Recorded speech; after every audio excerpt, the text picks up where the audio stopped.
Alors, bonjour à toutes et à tous, et bienvenue à l'Assemblée nationale pour cette table ronde sur la surveillance généralisée.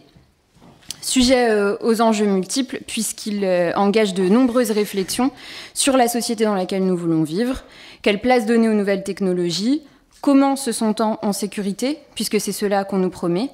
Ces questions sont philosophiques, sociétales, juridiques, et donc éminemment politiques. Elles sont aussi très pragmatiques et fortement d'actualité, puisque notre quotidien est désormais saturé de caméras, d'algorithmes et autres drones. Ainsi, il est légitime de se demander quelles incidences cette réalité a sur nos droits et libertés, que se cache derrière les discours de la soi-disant recherche d'équilibre entre sécurité et liberté, à qui profite réellement cette ère de la surveillance généralisée. Entre rêve de l'humain augmenté, capitalisme numérique et débat démocratique obéré, nos différents intervenants et intervenantes vont tenter de répondre à toutes ces questions. Madame la députée Elisa Martin, organisatrice de cette table ronde, prendra tout d'abord la parole pour faire un point sur le droit positif, le rôle du contrôle du Parlement et les différents enjeux politiques. Monsieur Félix Tréguer, membre de la Quadrature du Net et auteur du livre Technopolis, nous présentera son ouvrage et nous parlera de la surveillance policière à l'ère de l'intelligence artificielle. Puis, nous passerons à une seconde partie. Nous nous tournerons vers le rôle indispensable des associations et des journalistes. Madame Katia Roux interviendra pour Amnesty International. Elle évoquera le rôle de vigie et d'alerte des associations, les enquêtes menées, les recours possibles, ainsi que le droit comparé. Puis, Madame Leila Minano, journaliste d'Investigate Europe et Disclose, nous parlera de son travail sur l'IA Act et des révélations qui ont découlé de son enquête. Nous pourrons ensuite avoir un temps d'échange avec la salle. J'excuse notre présidente de groupe Mathilde Panot qui devait nous faire le plaisir d'introduire cette table ronde mais qui est finalement retenue. Et je précise que nous enregistrons et qu'une retransmission sera donc disponible pour celles et ceux qui seraient intéressés. Et je laisse la parole à Madame Martin. Bonjour à tous. Nous sommes donc réunis pour évoquer ce sujet qui est absolument majeur, qui est le sujet de la surveillance généralisée dans notre pays. Avant toute chose, je veux remercier Pauline qui travaille avec moi et qui est l'artisane de cette table ronde. Autant dire que sans elle, rien n'était possible. Et bien sûr, je veux remercier nos intervenants puisque nous avons absolument besoin d'un éclairage pluridisciplinaire pour donner tout le sérieux nécessaire à ce sujet. Nous organisons cette table ronde dans un contexte particulier, puisque à son terme, je vais déposer une proposition de loi qui vise tout simplement à interdire la reconnaissance faciale. Nous sommes donc dans un contexte politique particulier où la France est soumise à la surveillance généralisée.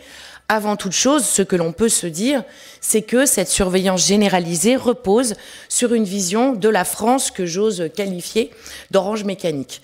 Et de ce point de vue-là, notre ministre de l'Intérieur, Monsieur Retailleau, en est tout à fait emblématique, tant il décrit la France aux prises, aux méchants, aux voyous, bon, particulièrement quand il s'agit de jeunes gens dont les noms ont une consonance particulière ou dont la couleur de peau n'est pas totalement blanche.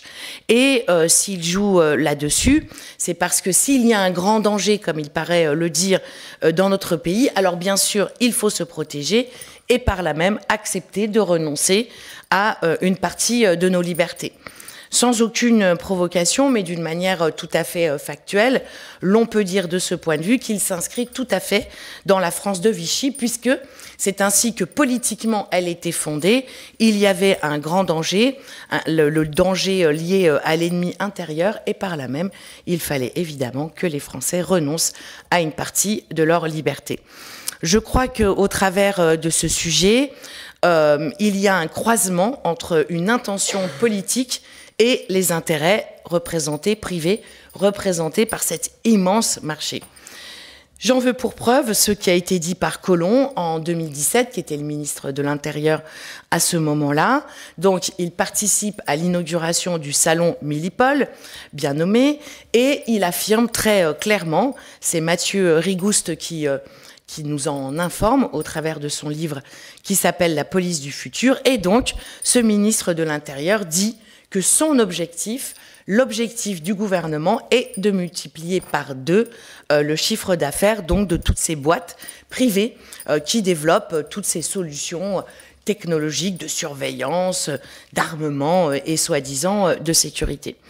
Bien sûr, les expérimentations qui ont eu lieu pendant les Jeux Olympiques de Paris servent à la fois d'augmentation de l'acceptabilité sociale de la part des Français et bien sûr de support d'entraînement pour les vendeurs de ces logiciels qui recourent à la VSA, la vidéosurveillance algorithmique, c'est-à-dire des logiciels apprenants qui bien sûr ont besoin d'une grande masse de données pour pouvoir effectivement apprendre, et l'occasion des Jeux Olympiques était le moyen de donner à ces boîtes privées la possibilité d'accéder à une multitude de données et donc d'entraîner leur fameux logiciel. On peut aborder à ce moment-là ce qui s'appelle le continuum de sécurité, c'est-à-dire l'idée selon laquelle chacun, non pas peu, parce que ça irait, au travers du partenariat qui serait partagé et accepté par chacun, mais qui doit participer de la sécurité et qui est un élément de mise sous pression des élus locaux à qui l'on dit « si tu veux des effectifs de police réels, en chair et en os, eh bien, tu dois installer des systèmes de vidéosurveillance dans ta commune, sinon tu n'auras pas accès à cette possibilité d'avoir davantage de policiers, encore une fois, ou de gendarmes, peu importe, encore une fois, en chair et en os. » Ce qui sert de cheval de Troie à ces logiques-là, c'est ce qu'on appelle le Fonds interministériel de prévention de la délinquance, dont une part très importante, sans doute autour de 45%, est dédiée au développement de la vidéosurveillance. Ça veut dire que le gouvernement bloque une partie des crédits autour desquels il devrait y avoir normalement discussion avec les élus locaux pour les dédier strictement au développement de la vidéosurveillance.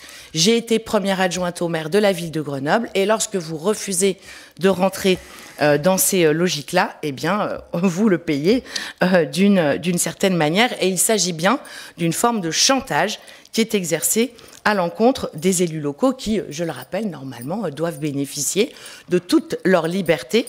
C'est un principe constitutionnel pour mettre en œuvre les politiques publiques dans lesquelles ils veulent s'inscrire. Quitte à transformer ces élus locaux en sorte d'apprentis sorciers, à Marseille en particulier, au travers de cette notion de data ville.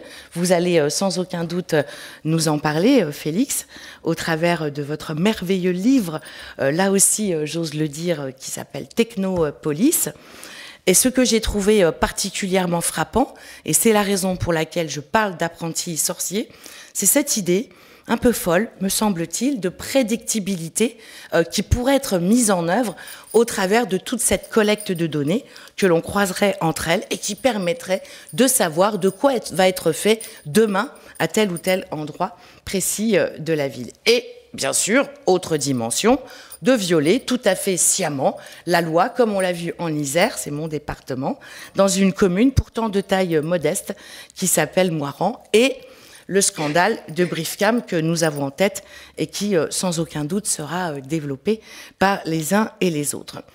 Nous sommes dans un contexte que nous qualifions à la France insoumise d'austéritaire et, au fond, cette affaire de vidéosurveillance, de recours aux nouvelles technologies soi-disant pour assurer la sécurité, en est un bon exemple, étant entendu que ce que propose le gouvernement, c'est de vous payer des caméras qui en gros coûtent à peu près 6 000 €, faisant fi de tout le reste, c'est-à-dire les réseaux, c'est-à-dire la maintenance et c'est-à-dire les machines dans lesquelles vous allez stocker toutes vos données.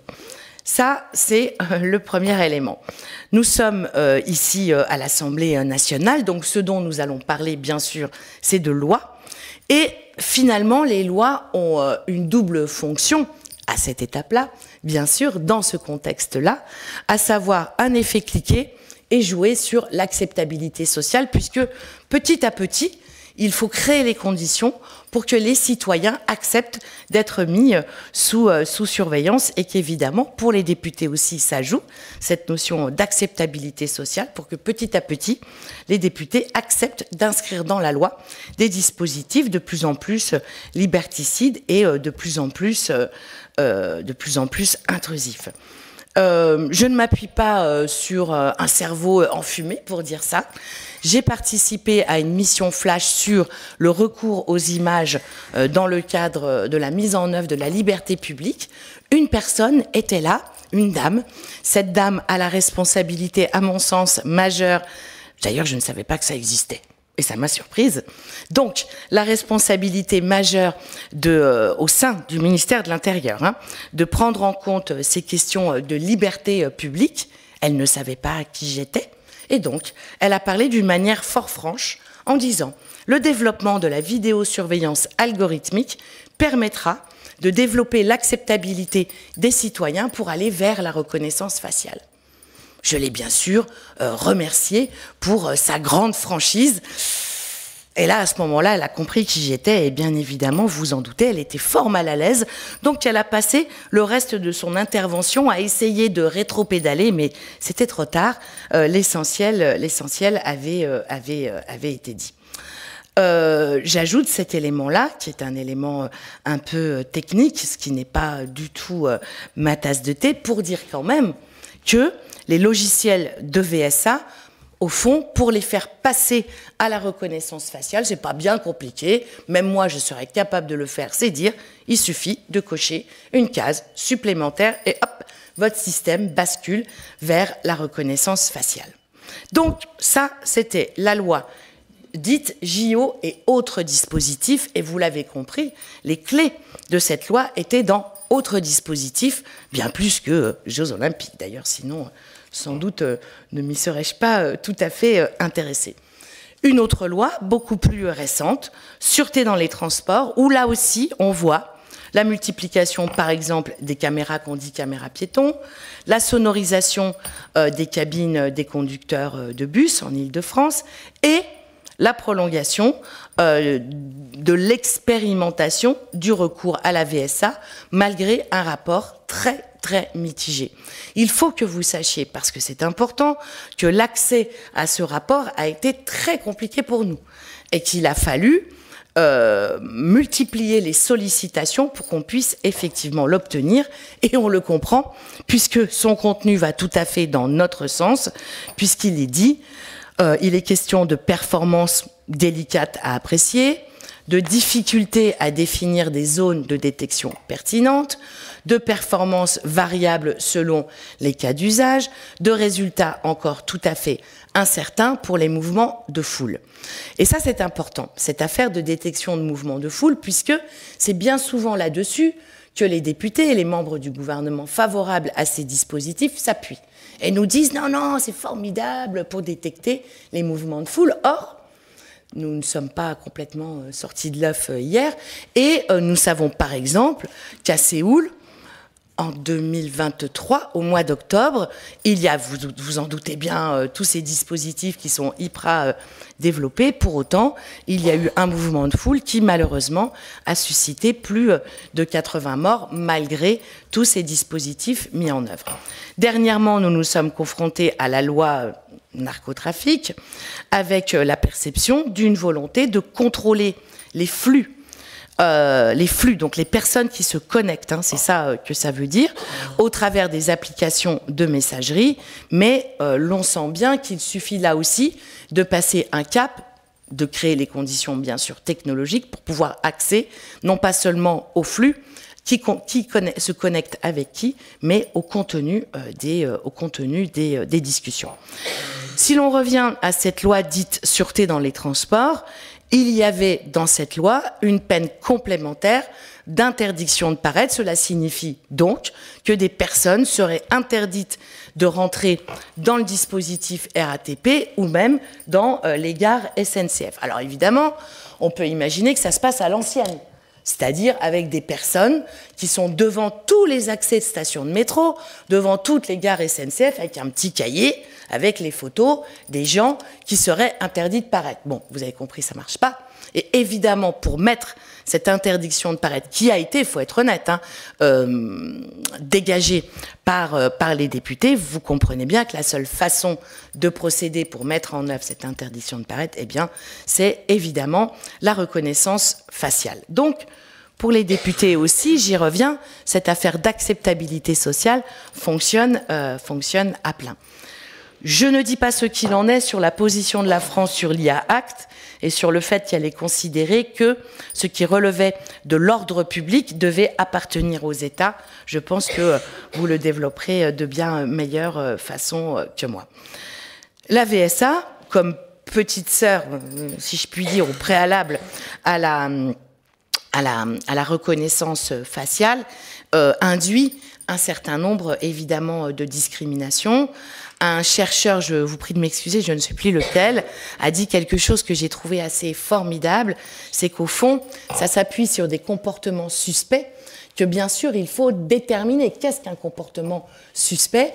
Et ce chercheur disait qu'au travers de la programmation de ce qu'est par nature un comportement suspect, on avait là une indication des préjugés d'une société et qu'il suffisait de regarder au fond ce qu'il en était par nature pour voir où se situaient les préjugés dans telle ou telle société. Je pourrais évoquer, par exemple, et donc tous les biais de discrimination, bien sûr, que cela induit. Des tests, par exemple, ont été faits dans les gares, et ce sur quoi s'arrête la VSA, eh bien, ce sont les personnes qui ne marchent pas dans le même sens que les autres. Ce sont les personnes qui sont assises par terre, par exemple. Ah bah oui, sans doute est-ce ceux qui trouvent refuge dans la gare et non pas ceux qui utilisent la gare comme nœud dalle en matière de transport. On a bien compris là où il voulait en venir. Les pauvres, évidemment, les pauvres gens sont bien sûr visés par ces dispositifs.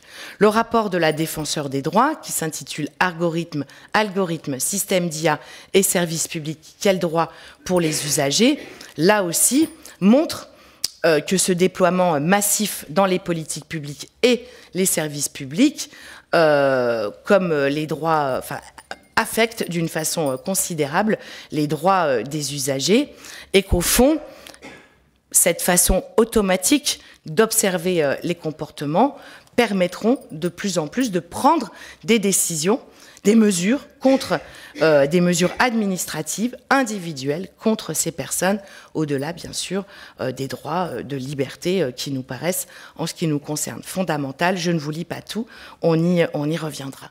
Et bien sûr, ceux qui sont visés, ce sont les militants, s'appuyant de surcroît sur un code pénal et des procédures de code pénal qui les visent de plus en plus. Donc, le recours de tous ces dispositifs remettent en cause un certain nombre de droits et de libertés fondamentales, celui de circuler, le respect de la vie privée, l'expression d'une opinion, le droit de manifester, mais aussi des formes d'autocensure, parce que nous intégrons le fait que nous sommes surveillés en permanence, et bien sûr, cela n'est pas sans impact sur notre comportement, cela dans un contexte, encore une fois, liberticide et de surenchère pénale.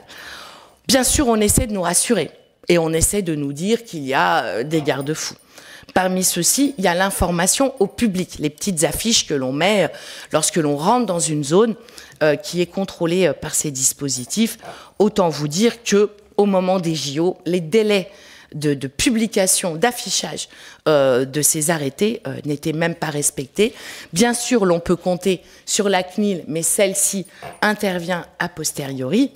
Et j'ose aborder un élément qui, lui, traitera davantage de la question de l'efficacité. Alors, je ne dis pas quel match et je ne dis pas quelle équipe, parce que je me suis trompée dans le cadre de la loi sûreté dans les transports. En tout cas, il s'agissait d'un match de Coupe d'Europe avec un club anglais et un club français qui avait lieu au Grand Stade de Paris. Et au fond, on a frôlé la catastrophe. Vous vous rappelez des images des personnes qui sont bloquées contre les grillages, et y compris d'enfants. Et chacun sait bien, ou en tout cas nous le disons, nous l'affirmons, que ça n'est pas par défaut de technologie, mais que c'est parce que, sur le plan de l'organisation humaine, de l'organisation policière, de l'organisation des flux, eh ben, les choses n'avaient pas été construites de bonne manière, et ça n'est pas l'absence de technologie qui a amené cette situation, mais l'absence d'anticipation. Voilà toutes les raisons pour lesquelles je souhaite interdire la reconnaissance faciale, c'est-à-dire, soyons précis, cette capacité à détecter la présence d'un individu en particulier. Et je reviens à mon point de départ, qui, bien sûr, son interdiction permet de faire valoir nos droits et peut-être de revenir sur d'autres dispositifs, mais cela condamne aussi un marché qui, bien évidemment, a en tête l'idée de pouvoir développer la reconnaissance faciale parce qu'il y a des millions d'euros à se faire. Et par là même, eh bien, nous les privons d'un débouché, ce qui, bien sûr, nous intéresse au même titre, stratégiquement, au même titre que la protection de nos droits. Enfin, deux petites remarques, peut-être à caractère un peu plus philosophique, même si ce terme est bien sûr trop présomptueux, mais il n'empêche qu'en attendant, toutes ces affaires reposent sur une vision de l'autre comme un danger potentiel, comme celui que l'on doit surveiller, et participe aussi, là peut-être plus du point de vue policier, mais pas seulement, d'une forme de déshumanisation de ce que nous sommes. Voilà, merci pour ces mots d'introduction que vous avez bien voulu écouter, en espérant ne pas avoir été trop longue, mais je voulais vous expliquer dans quelle logique politique nous inscrivons cette affaire de PPL d'interdiction de la reconnaissance faciale. Merci beaucoup. Monsieur Tricard, c'est à vous. Merci beaucoup, Madame la députée. Merci pour l'invitation. Je suis membre de la Quadrature du Net, une association créée il y a une quinzaine d'années pour défendre les droits humains en lien avec le processus d'informatisation. Historiquement, on a beaucoup travaillé sur les questions de censure d'Internet, de surveillance des communications Internet, notamment à partir de 2013 et les révélations du lanceur d'alerte Edward Snowden, issu de la NSA, qui avait documenté à l'époque l'étendue des programmes de surveillance développés par les grandes agences de renseignement occidentales, et avec les corollaires français qui étaient notamment la loi renseignement, dont on fête cette année les 10 ans, et qui a validé au plan juridique beaucoup des programmes de surveillance illégaux qu'ont développé les services de renseignement français depuis le début des années 2000. Et c'est un peu à la suite de ce travail mené avec bien d'autres acteurs de la société civile à l'époque, et dans un contexte d'état d'urgence et de multiplication de dispositifs d'exception accompagnant cette prolifération de la surveillance numérique, qu'à partir de 2017-2018, on s'est rendu compte de l'arrivée de ces nouvelles technologies de surveillance policière et donc de la transposition de ces outils de surveillance big data, de la surveillance des communications Internet, les terres du cyberespace, vers l'espace public physique urbain, à l'échelle de nos villes, notamment avec le couplage de l'intelligence artificielle et de la vidéosurveillance qui s'est déployée très massivement depuis une quinzaine d'années, vous l'avez rappelé, mais également l'arrivée de dispositifs tels que les drones, aéronefs pouvant embarquer des caméras et apportant des capacités de surveillance vidéo décuplées aux forces de l'ordre, ou encore des systèmes de police prédictive croisant tout un tas de données liées à des statistiques sociodémographiques, aux interventions des forces de l'ordre, à la constatation des infractions pour tenter d'orienter les patrouilles et optimiser l'action policière avec à la clé beaucoup de logiques discriminatoires et d'atteinte aux droits potentiels. Tout ça pour dire que dans le cadre d'une campagne qu'on a lancée et qui s'intitule Technopolis, on a collaboré avec de nombreux groupes locaux à l'échelle du territoire pour tenter de documenter ces déploiements de plus en plus massifs et d'organiser aussi des logiques de résistance à la fois au plan local et aussi face aux lois qui n'ont pas tardé à être présentées pour valider ces dispositifs de surveillance qui avaient d'abord été déployés de manière totalement illégale, et je pense en particulier à la vidéosurveillance algorithmique dont vous avez parlé. Évidemment, ce n'est pas la première fois dans l'histoire de l'informatisation de nos sociétés qui s'est déployée à partir des années 60 que des controverses se tiennent autour de la surveillance numérique. Et de fait, dès les années 70, de nombreux mouvements sociaux, dans le contexte post-68, s'inquiètent du fichage informatique qui se déploie à la fois au niveau de la police, mais aussi des administrations sociales. Tout cela pour dire qu'au gré de ces controverses, la promesse qui avait été faite à l'époque par une génération politique qui, pour la plupart, avait connu les rangs de la résistance et pour qui l'antifascisme n'était pas, ou la défense des droits humains et de l'état de droit n'étaient pas des simples mots de communicants, mais résonnaient de manière beaucoup plus sensible, je pense, qu'aujourd'hui.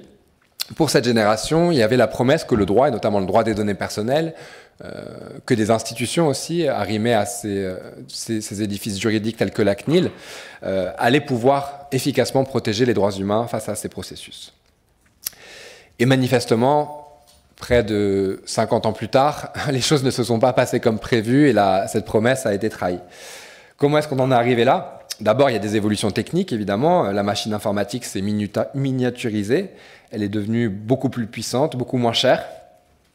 Et c'est comme ça que ces nouvelles technologies que j'ai rapidement évoquées, dont la VSA, la vidéosurveillance algorithmique, ont pu se déployer à de telles échelles. Corollairement à ces évolutions techniques, il y a eu aussi une évolution des discours et de l'idéologie. J'ai évoqué, disons, la culture démocratique, la culture des droits humains dans le personnel politique qui tend à s'étioler. Il y a évidemment aussi le primat qui a été donné au cadrage policier des illégalismes populaires en particulier, des formes de déviance dans la société, de violence qui effectivement traversent nos sociétés saturées d'inégalités, de rapports de domination qui de fait génèrent des comportements violents. Et donc ça a été largement documenté par les sociologues de la sécurité, la manière dont le prisme policier est devenu l'alpha et l'oméga de la réponse politique à ces désordres sociaux. C'est-à-dire que là où, jusque dans les années 80, dans le contexte français, on pouvait encore parier sur la redistribution, les politiques sociales, les politiques de la ville, pour apaiser nos sociétés, c'est la réponse policière et la réponse pénale et carcérale qui en est venue à dominer les politiques publiques. Et c'est là où on voit à quel point le néolibéralisme, c'est aussi l'inflation du quantum des peines, de la sphère carcérale, du champ policier. C'est Loïc Vacan, le sociologue, qui a cette formule « La main libre du marché a besoin de la main de fer de l'État ». Faire tenir une société de plus en plus inégalitaire, et de ce point de vue aussi de plus en plus violente, suppose d'avoir une force de police équipée pour tenter de faire tenir coûte que coûte cette société de plus en plus éclatée. En parallèle, il y a eu évidemment la montée en puissance de l'antiterrorisme comme mode de gouvernement à partir des années 80 et plus encore à partir des attentats de 2001 à New York, avec une radicalisation des logiques sécuritaires qui étaient fondées sur le calcul des risques et qui ont dérivé dans une logique anticipatoire où l'objectif consiste à empêcher tout événement possible qui pourrait survenir. Ce qui compte, c'est plus tant le fait de comprendre les causes de tel ou tel événement pour mieux y parer, ni même un calcul de probabilité de son occurrence pour orienter au mieux les ressources disponibles et le prévenir. L'idée, c'est de réorganiser l'ensemble du monde social dans le but de préempter l'occurrence d'un fait qui n'est plus seulement probable, mais seulement possible. Et enfin, une dernière évolution, c'est la reconfiguration de l'État. Vous l'avez là encore évoqué, avec la prise de pouvoir de certains réseaux élitaires, mélangeant hauts fonctionnaires, personnel politique, industriels, patrons de start-up, pour orienter les politiques publiques vers le financement massif de ces dispositifs technopoliciers. Je pense qu'on peut faire remonter au minimum cette généalogie au mandat de Nicolas Sarkozy et dans le champ de la sécurité, au livre blanc de 2011, dont Alain Bauer, le criminologue, et le préfet Michel Gaudin étaient les deux rapporteurs, qui annonçaient déjà la reconnaissance faciale, l'analyse automatisée des images de vidéosurveillance, avec à l'époque Brice Hortefeux, ministre de l'Intérieur, qui décide justement de créer le Fonds interministériel de prévention de la délinquance et d'orienter énormément de crédits publics vers le financement massif de la vidéosurveillance à travers le territoire, alors même que son frère est à l'époque patron d'une petite boîte qui refourgue ses engins, donc avec des conflits d'intérêts, vous l'avez compris, tout à fait patents. Et ces politiques publiques, on a pu le voir dans le cadre de la campagne Technopolis, à la fois au niveau des politiques de recherche, où énormément d'argent public, sans aucun débat démocratique derrière, très peu sur l'orientation de ces politiques de recherche, viennent inonder la mise au point de ces technologies, avant même toute controverse ou tout débat public. Et là, je pointe le rôle d'agences de financement de la recherche comme l'ANR en France, c'est vrai aussi des programmes de recherche de l'Union européenne. Tout un tas d'agences publiques ensuite qui vont travailler à l'édification de la technopolis en apportant des subventions ou en faisant des prêts. Je pense à l'ANRU, qu'on a vu financer des dispositifs de reconnaissance des émotions dans des halls de HLM, en tout cas qui avait des projets pour ce faire. BPI France, la Banque publique d'investissement, qui joue un rôle très structurant pour financer énormément d'expérimentation de cette technologie tout à fait illégale et qui ont systématiquement refusé nos demandes de rendez-vous pour en discuter. Et enfin, évidemment, le ministère de l'Intérieur qui avance main dans la main avec des acteurs de marché et qui accompagne aussi avec le ministère de l'Économie une restructuration du secteur industriel. Et on pense notamment au rôle qu'a pu jouer l'État dans l'accompagnement ou la constitution de 2 mastodons européens de la surveillance de la sécurité et de la défense, que sont les multinationales Thales et Idemia. Pour terminer, comme vous l'avez évoqué, malheureusement, le droit est aujourd'hui très peu capable de nous prévenir d'une dérive fasciste à laquelle ces technologies, évidemment, risquent de contribuer très directement. C'est les révélations de fin 2023 de Disclose qui rappellent que notamment le logiciel Briefcam de la société israélienne du même nom a été déployé de manière illégale pendant des années, avec d'ailleurs un détournement des fonds publics, puisque les crédits qui ont été utilisés pour acheter ces licences étaient d'abord fléchés pour la prévention de la toxicomanie, si ma mémoire est bonne. En tout cas, rien à voir avec la vidéosurveillance et ce logiciel Briefcam. Nous, on a pu voir à quel point le déploiement des drones s'était fait de manière, là encore, tout à fait illégale, à quel point la CNIL s'est montrée tout à fait incapable d'empêcher ces dérives, l'expérimentation massive de la VSA en dehors de tout cadre juridique. Et donc, on est vraiment face à un état de droit déjà très passablement affaibli et qui de fait, est incapable de garantir les libertés publiques et les droits fondamentaux. Je m'arrête un instant aussi sur les conséquences de ces technologies sur le travail policier, parce que là encore, c'est des choses que j'essaye d'évoquer dans le livre. Ça tend à transformer les agents de police en travailleurs et travailleuses de la donnée. Elles sont aussi utilisées, ces technologies, comme une manière de surveiller ces agents, comme plein d'autres secteurs professionnels impactés par l'informatisation, dans une logique de management algorithmique.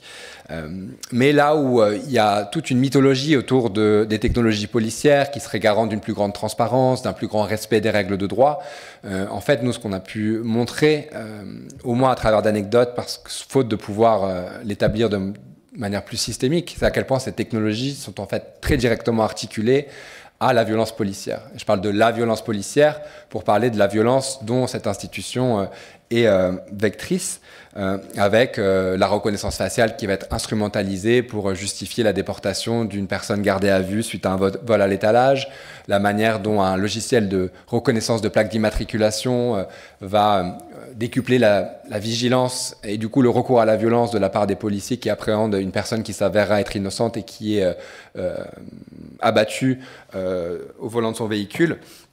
Et malheureusement, face à l'ensemble de ces enjeux politiques, on a essayé, notamment au niveau local, et depuis le printemps dernier, on mène une campagne invitant citoyens et citoyennes à contacter leurs élus locaux pour leur demander à s'engager dans une bataille politique, notamment vis-à-vis de l'État, justement pour tenter de résister à cette injonction technopolicière qui effectivement est très structurante et qui fait que toute forme de dissidence locale est en effet immédiatement bloquée et battue en brèche par l'État, comme s'il y avait une forme de blasphème à envisager des alternatives en la matière, alors même que les politiques carcérales, sécuritaires, en fait, si on les évaluait de manière adéquates, on pourrait montrer à quel point elles sont bien inefficaces, très dispendieuses et à quel point elles sont bien incapables de justement apaiser la société, de lutter contre les violences. Malheureusement, on a été très souvent déçus, c'est-à-dire que même là où en 2020, lorsqu'on a contacté les équipes en lice pour les municipales, pour les inviter à s'engager et où on a réussi dans certains cas à obtenir par exemple des engagements à instaurer des moratoires sur la vidéosurveillance, le fait de renoncer à certains de ces projets technopoliciers, malheureusement dans la pratique du pouvoir, en partie du fait des pressions de l'État et du ministère de l'Intérieur, en partie je pense aussi par manque de volonté politique ou de courage politique plus exactement, pour déconstruire 30 ans de primat policier sécuritaire, on a été souvent très déçus, voire on a vu là encore des promesses trahies. Et donc c'est très important, notamment pour la gauche institutionnelle, de réinvestir ces enjeux et de remener bataille pour ouvrir enfin nos imaginaires politiques et faire en sorte que tout un tas de réponses très concrètes à la problématique de la violence, des inégalités, puissent être abordées en fait, et qu'on puisse sortir de ce primat technopolicier qui est venu scléroser nos imaginaires et propager ces politiques tout à fait néfastes et dangereuses et qui sapent notre modèle démocratique. Je vous remercie. Merci beaucoup. Est-ce qu'à ce stade, il y a des questions, des remarques, des... Elisa, peut-être. Moi, je veux bien en faire quelques-unes. D'abord, je m'attendais à ce que vous parliez des bacs à sable réglementaires. Alors déjà, en soi, la notion nous a un peu troublés. Bon, je pense qu'on a compris ce qu'il en était. Et là aussi, dans cette espèce d'articulation entre une intervention publique qui permet au privé de lever tous les garde-fous juridiques en matière de respect des droits et permettre à cette recherche plutôt privée de développer tous ces systèmes de vidéo, tous ces systèmes, pardon, de surveillance de quelque nature qu'ils soient. Alors pour vous dire tout, il y a environ 10 jours, je crois, figurez-vous que l'Assemblée nationale, un certain nombre de semaines par an, est dans les semaines que l'on dit de contrôle. Donc les petits cœurs des députés battent et se disent « Enfin, nous allons pouvoir aussi jouer ce qui est notre troisième rôle, outre les lois de finances et les lois, c'est la question du contrôle du gouvernement. » Bien. Donc, j'ai pu interroger Ferracci, qui est notre ministre de l'Industrie, et je lui ai posé la question des bacs à sable réglementaires. Et je lui dis, mais enfin, monsieur le ministre, qu'est-ce que c'est que cette affaire? Et j'ai fait une erreur tactique dans la question, puisque je lui ai fait remarquer que c'était les mêmes qui voulaient ce développement des bacs à sable réglementaires, qui critiquaient la protection liée à la réglementation européenne, qui est pourtant faible. Bon, la seule chose à laquelle il m'a répondu, ou il m'a fait une sorte de mini-cours sur la façon dont la réglementation européenne, est construite en cette matière en fonction de l'évaluation du risque. Et quand je lui ai dit, parce que je suis pas toujours très sage vraisemblablement, et quand je lui ai dit après sa réponse, non, mais moi ça m'intéresse pas là ce que vous êtes en train de me raconter. Répondez-moi sur les bacs à sable réglementaires. On m'a dit, non mais là il n'y a pas de débat. Bon, donc c'est comme l'affaire du rapport que j'évoquais tout à l'heure sur la VSA mise en œuvre dans les JO et que nous avons eu tant et tant de mal à récupérer pour pouvoir le lire et pour pouvoir être des législateurs informés. Enfin, c'est quand même, je crois, le minimum quand on veut faire ce travail. Et donc, je suis repartie gros gens comme devant, comme l'on dit chez moi, avec aucune réponse. Donc, on sent bien, plus sérieusement, qu'il y a des sujets qui sont absolument fondamentaux parce que, comme vous l'avez dit, ça oriente les crédits de la recherche publique. Or, aujourd'hui, la recherche publique a tout autre chose à faire que d'aller dans ce sens-là et dans un certain nombre de domaines, évidemment le domaine de l'écologie au hasard, qui nous paraîtrait devoir être tout à fait prioritaire.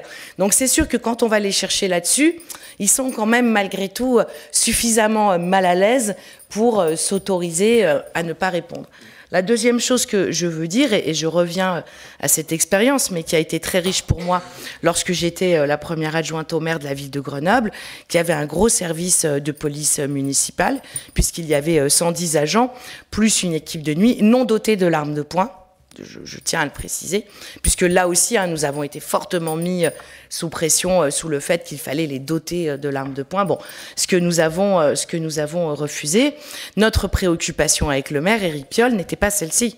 Notre préoccupation avec le maire était plutôt de leur garantir de bonnes conditions de travail, de les former à ce qu'on appelle les gestes techniques professionnels, les connaître permet justement de ne pas être violent à l'égard des citoyens, les remettre bien au fait de ce que sont leurs droits en tant que policiers et bien évidemment leurs limites, travailler sur les questions d'éthique, même si notre positionnement politique avait de toute façon fait un tri, de fait, hein, et qu'un certain nombre d'entre eux avaient choisi de partir. Mais ce qui était très bien, c'était pas la peine d'être dans une situation où les consignes que nous donnions sur un plan politique ne leur convenaient pas et risquaient de susciter tout un tas de difficultés.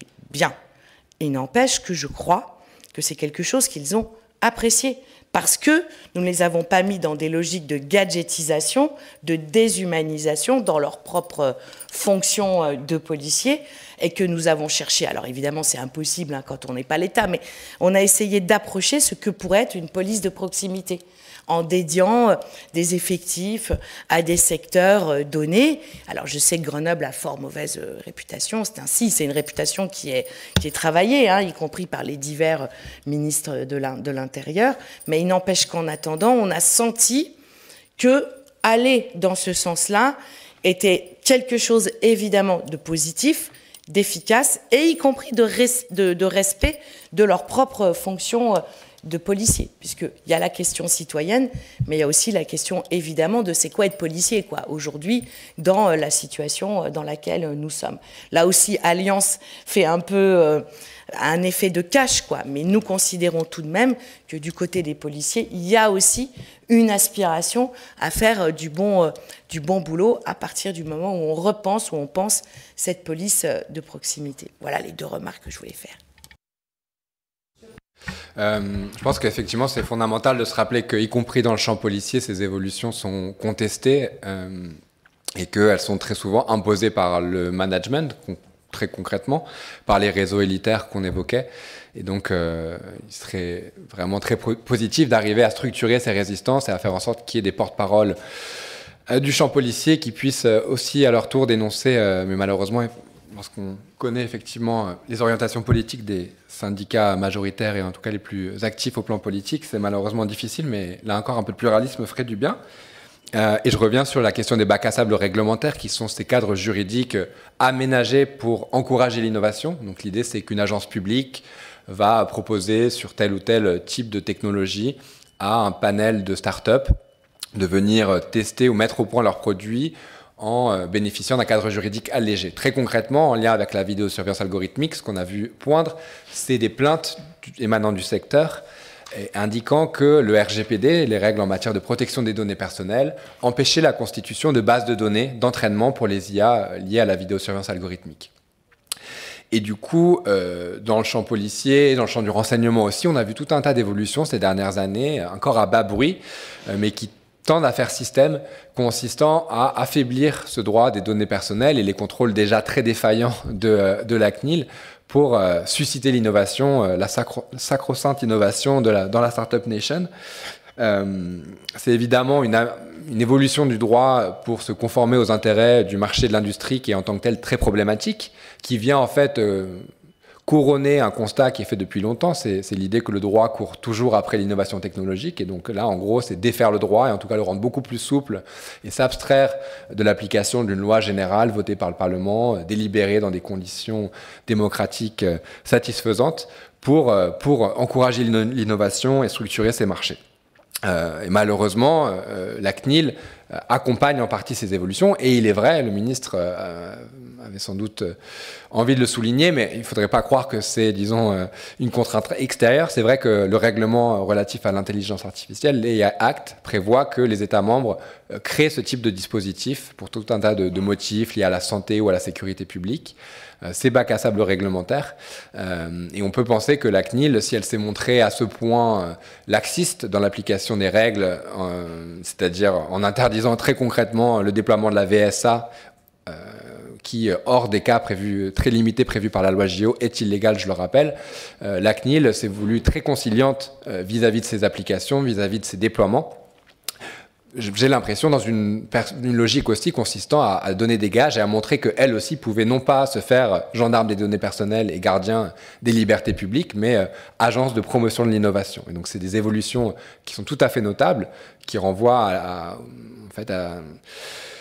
des évolutions très claires dans le technocapitalisme, dans le secteur financier, et que ces évolutions juridiques sont censées accompagner, qu'on risque de voir s'amplifier dans les années à venir à mesure que des investissements publics et privés viennent accompagner l'essor d'une industrie de défense et de sécurité européenne. Et là encore, ouais, c'est des évolutions tout à fait inquiétantes. Merci beaucoup. Je vais laisser la parole à Katia Roux. Merci, bonjour et merci Madame la députée pour cette invitation et l'organisation de cette conférence. Alors, ça peut paraître un peu surprenant quand on pense à Amnesty International de penser tout de suite aux questions de technologie. Or, il a déjà été bien dit à plusieurs reprises qu'effectivement, quand on parle des technologies, aujourd'hui, on parle d'impact sur les droits humains, sur les libertés fondamentales, et c'est devenu une question centrale depuis quelques années dans le travail mené par notre organisation, parce que où qu'on regarde, on se heurte à ces systèmes, que ce soit dans le contrôle aux frontières, que ce soit dans le maintien de l'ordre, dans l'application des lois, que ce soit dans la surveillance des espaces de la société civile. Effectivement, de plus en plus, les États ont recours à ces technologies dans différents domaines, et c'est devenu maintenant une priorité, y compris de travail pour notre association. Et effectivement, on a déjà mentionné un certain nombre de droits et de libertés qui étaient impactés. La vie privée en premier lieu s'impose, puisqu'il s'agit de technologies extrêmement intrusives et pour rappel, au regard du droit international, puisque c'est le référentiel d'Amnesty, toute intrusion dans le droit à la vie privée doit être nécessaire et proportionnée. Ce sont des démonstrations qui font défaut maintenant depuis de nombreuses années, en tout cas depuis qu'on voit cette velléité des autorités françaises d'élargir toujours un peu plus les pouvoirs de surveillance de la police. On a toujours cet élargissement, on n'a jamais cette démonstration des critères de nécessité et de proportionnalité qui est faite. Donc effectivement, ce qui a été déjà discuté dans le contexte français s'inscrit dans des tendances globales, mondiales. Donc j'en dirais peut-être quelques mots, puisqu'à la question de comment aussi nos organisations peuvent répondre ou avoir un rôle de vigie ou de garde-fou, un peu comme la Quadrature du Net. Il y a aussi les médias, cette idée de documenter ce qui est en train de se passer pour pouvoir alerter et apporter des éléments tangibles, ce qui n'est pas toujours facile dans un secteur aussi opaque comme celui de la surveillance numérique. Donc on a effectivement documenté dans plusieurs régions du monde l'usage et les abus liés à ces usages de technologies de surveillance. Je donnerai peut-être quelques exemples et puis on verra bien comment finalement ça fait un peu écho à tout ce qui se passe en France, et que même si on ne peut pas comparer les contextes nationaux, ce qui est une objection qu'on nous a souvent faite, en réalité les logiques sont les mêmes, les tendances se confirment au niveau international, et donc il y a des mesures très fortes à mettre en place, à la fois en termes de principes et d'approches, et puis aussi en termes de réglementation. Donc peut-être pour donner des premiers exemples d'enquêtes qu'on a pu mener au niveau international, et qui là aussi reviennent sur à la fois les impacts en matière de vie privée, mais aussi ce que vous avez mentionné Madame la députée en termes de liberté fondamentale sur le droit de manifester ou la liberté d'expression, puisqu'il y a évidemment cet effet dissuasif qui fait que ce n'est plus de la censure, ça devient presque de l'autocensure finalement, et qu'on va renoncer petit à petit à l'exercice de nos droits. Or comment on documente le non-exercice d'un droit, c'est compliqué, donc on est toujours obligé de pointer des risques. Mais dans le cadre de deux enquêtes peut-être que je vais mentionner, une à New York et une dans les territoires palestiniens occupés, on a pu démontrer en réalité comment ces technologies venaient exacerber des discriminations existantes. Félix faisait mention tout à l'heure de certaines pratiques discriminatoires de la police. C'est exactement ce qu'on a pu documenter dans notre rapport sur New York, et ça vaut peut-être le coup de rappeler dans quel contexte s'est menée cette enquête. Elle s'inscrit dans ce mouvement Black Lives Matter et autour d'un événement qui aurait pu rester complètement dans l'oubli. En août 2020, un militant de Black Lives Matter voit son immeuble complètement pris d'assaut par la police anti-émeute, avec des drones, avec un hélicoptère, avec des policiers sur les meubles, les toits des immeubles d'en face. Et donc ce militant de Black Lives Matter est accusé lors d'une manifestation d'avoir agressé un policier, à savoir d'avoir parlé trop fort dans un mégaphone près de son oreille. Et donc, il y a eu effectivement une descente comme ça de policiers autour de son immeuble. Il n'avait pas de mandat d'arrêt.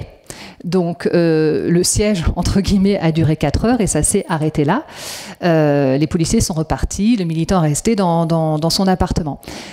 Alors ça ne s'est pas tout à fait arrêté là, parce que ce qui s'est passé, c'est qu'un journaliste qui était présent a pris une photo d'une feuille que tenait un des policiers avec le portrait de ce militant et la mention reconnaissance faciale, qui donc témoignait que ce militant avait été identifié via la reconnaissance faciale. Donc Amnesty a fait des demandes d'informations auprès des autorités new-yorkaises pour savoir comment étaient développées, déployées les technologies de reconnaissance faciale dans la ville. Demandes officielles qui n'ont pas obtenu de réponse. Donc on a été un peu plus loin et porté une action en justice pour avoir accès à ces documents. Ça prend un petit peu de temps, ce genre d'action. Donc dans l'intervalle, on a décidé d'enquêter nous-mêmes.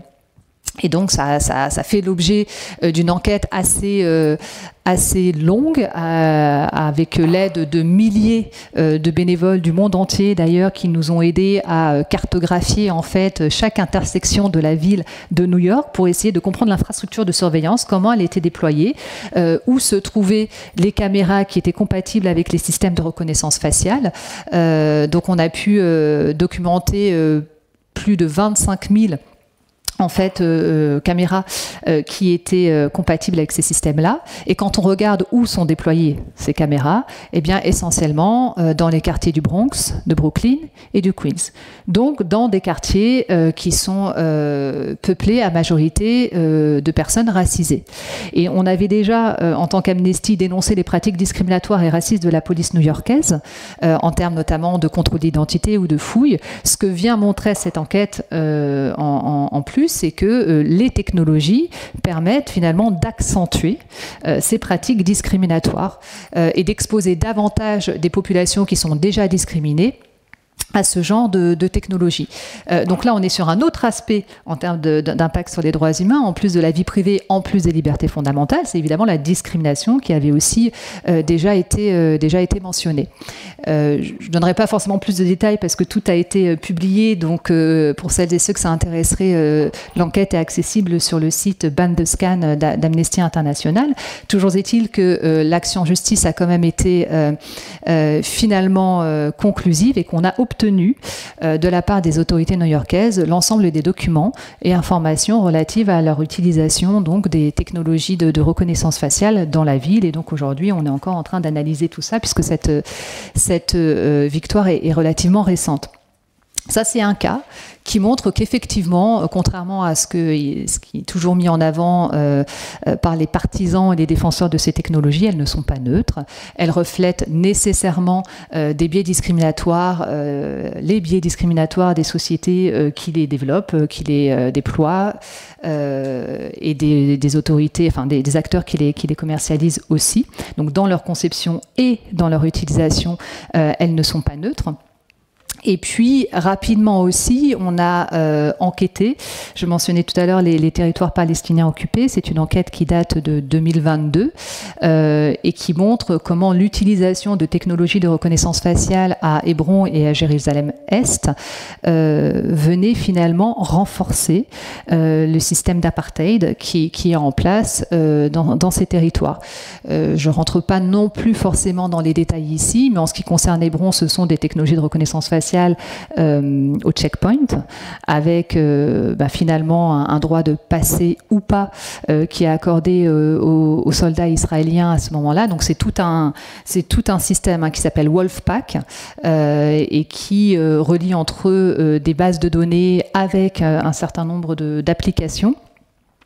Notamment une base de données biométriques essentiellement, enfin exclusivement palestinienne, avec une application par exemple sur les téléphones portables ou les tablettes des membres de l'armée israélienne qui viennent en fait scanner les visages et alimenter cette base de données qui ensuite va pouvoir être reliée au logiciel pour pouvoir faire effectivement une vérification au moment du checkpoint. En ce qui concerne Jérusalem-Est, ce sont des caméras, 1 à 2 caméras tous les 10 mètres, qui quadrillent la ville et qui sont évidemment pointées vers les lieux les plus stratégiques, ceux où les Palestiniens et les Palestiniennes, là où ils se rassemblent pour revendiquer leurs droits. Donc ce sont 2 exemples en fait d'enquêtes qui ont été menées effectivement au niveau international. J'aurais pu citer aussi la ville d'Hyderabad en Inde, en passe à l'époque de devenir la ville la plus surveillée et quadrillée également. Donc ces enquêtes-là nous ont aidé aussi à démontrer les risques inhérents à ces technologies, des risques qui sont souvent un peu perçus comme abstraits, distants, pas forcément tangibles, sauf qu'au moment où on les documente, il est déjà trop tard. Et c'est souvent ce qu'on dit, c'est-à-dire qu'on pointe beaucoup de risques de rétrécissement des espaces de liberté, de grignotage de liberté, mais c'est compliqué toujours de revenir en arrière. Vous avez mentionné l'effet cliquet, le fait de cranter toujours un peu plus dans les esprits, dans la pratique et dans les lois, le recours à ces technologies-là. Donc ça fait partie évidemment des leviers d'action, de documenter, d'essayer d'illustrer, démontrer l'impact que ces technologies ont sur les droits humains. Bien sûr, l'étape d'après pour une organisation comme Amnesty, c'est la mobilisation. On est une organisation à base militante. Alors on a évoqué très largement la loi JO et le dispositif de VSA, de vidéosurveillance algorithmique, qui a été prévu par cette loi. Ça a fait l'objet, avec d'autres organisations, dont la Quadrature du Net ou la LDH, de fortes mobilisations à ce moment-là, au moment déjà du débat parlementaire. On essayait d'alerter sur les risques inhérents à ces technologies. On essayait, en dehors des risques inhérents et intrinsèques à la VSA, dont on a déjà largement parlé, vie privée, liberté, discrimination. On mentionnait aussi le fait que ça venait préparer le terrain, ça a été déjà dit aussi, à des technologies encore plus intrusives, toujours plus intrusives, du type reconnaissance faciale à des fins d'identification. Et à ce moment-là, c'était aussi intéressant de constater que la réponse qui nous était faite, c'était de dire « Ah non, il n'y a pas de reconnaissance faciale dans la loi JO, effectivement, elle est exclue. » Mais c'était vraiment agité comme un chiffon rouge, c'est la limite un petit peu indépassable, la reconnaissance faciale. On y reviendra certainement quand on parlera de l'AI Act. On voit bien que finalement les États, et la France en premier lieu, c'est quand même aménager la possibilité de recourir à la reconnaissance faciale sous certaines conditions. Donc la campagne qu'on a menée au moment des JO visait à essayer d'avoir un peu un coup d'avance et à demander l'interdiction par la loi justement de la reconnaissance faciale quand elle est utilisée pour identifier des personnes dans l'espace public, parce qu'on considérait, et on considère évidemment toujours, que cette technologie est tout simplement incompatible avec les droits humains, et que ce n'est pas forcément une question d'efficacité, même si on y reviendra, et ça a déjà été dit, l'efficacité n'a jamais vraiment été démontrée, c'est même plutôt l'inverse. Quand bien même ces technologies seraient efficaces, elles n'en resteraient pas moins redoutables et incompatibles avec les droits humains. Donc il ne s'agit pas forcément de les rendre plus efficaces, mais de mettre les obligations, les garde-fous, les interdictions en face qui sont nécessaires pour protéger les droits humains. Peut-être un mot aussi sur finalement comment s'est un peu déroulée cette campagne et l'accueil du public, parce que c'est aussi intéressant quand on parle d'acceptabilité sociale de voir comment les choses évoluent et quelles sont les étapes. La loi a été adoptée en procédure accélérée. Donc je rejoins, il n'y a pas eu de véritable débat public, débat démocratique sur la question. Et puis ce qu'on a entendu au tout début du débat parlementaire, c'était les algorithmes sont nécessaires et efficace pour lutter contre la criminalité et prévenir d'éventuels attentats. C'était dit comme ça, c'était une affirmation. Et quand on essayait de dire peut-être on va revenir sur un certain nombre de ces aspects, c'était là encore un petit peu l'argument définitif. On a avancé les arguments de critères de nécessité de proportionnalité, ils n'ont pas été retenus. Et puis, juste avant les JO, on apprend que finalement les algorithmes ne seraient pas tout à fait prêts, que les dispositifs ne seraient pas optimaux, mais que ce n'était pas si grave, puisque les JO allaient fournir un formidable terrain d'expérimentation pour utiliser ces technologies-là. Donc déjà, ce qu'on commençait à pointer, nous, depuis le début, c'est-à-dire, effectivement, on va avoir un événement exceptionnel qui va nous permettre d'adopter de nouvelles mesures exceptionnelles et de mieux les faire passer, y compris dans l'esprit du public. On était déjà là, à ce moment-là, avant même les JO. Les JO se passent. Et puis, on attend évidemment les conclusions de l'évaluation que vous avez mentionnées, qui devait être rendues publiques au 31 décembre 2024, qui l'a été finalement début février. 8 février, je crois. Qu'importe, on a quand même eu des prises de parole officielles dès l'après-JO qui soutenaient finalement la normalisation de ce dispositif, donc sans avoir les conclusions de l'évaluation. Donc là encore, nouvelle démonstration de la volonté, quoi qu'il arrive finalement, quelles que soient les conclusions de cette évaluation, de pérenniser le système, et ça fait écho finalement à ce qui a déjà été dit d'une expérimentation qui était déjà là depuis des années, en toute illégalité, mais qui se faisait déjà au niveau local notamment. Et puis on a eu ce rapport, et ce rapport effectivement fait état d'un bilan très mitigé en termes d'efficacité. Là encore, j'en fais pas l'élément central de notre argumentation, parce que de notre point de vue, il ne s'agit pas de l'améliorer, cette efficacité, mais de mettre les limites nécessaires à l'usage de certaines de ces technologies. Et là, aujourd'hui, on est à nouveau dans un moment où, à l'occasion de l'examen de la PPL sur la sûreté dans les transports, le gouvernement dépose un amendement visant à étendre le dispositif VSA de la loi JO jusqu'à fin 2027. Alors la commission mixte paritaire a ramené la date à mars 2027, mais 2 ans de plus que ce qui était prévu par la loi JO. Donc voilà, on voit bien finalement toutes ces étapes qui sont en train de se dérouler devant nos yeux. Et on a besoin de faire la lumière, effectivement, sur tout ça. Donc, je rappelle un peu toutes ces étapes-là, parce qu'en fait, quand on a lancé cette campagne, finalement, la première chose qu'on nous a... La réaction un petit peu naturelle et immédiate du public, c'était... On exagère, il n'y a pas de reconnaissance faciale, et puis de toute façon, c'est pas si grave, parce que j'ai rien à cacher, j'ai rien à me reprocher. Si ça peut permettre de limiter la criminalité ou d'empêcher un attentat, donc autant finalement de points qu'on devait déconstruire, mais encore une fois, l'espace et le temps n'étaient pas fournis pour ça, parce que ça va très très vite. Et donc là, un peu comme le droit, on courait derrière ça.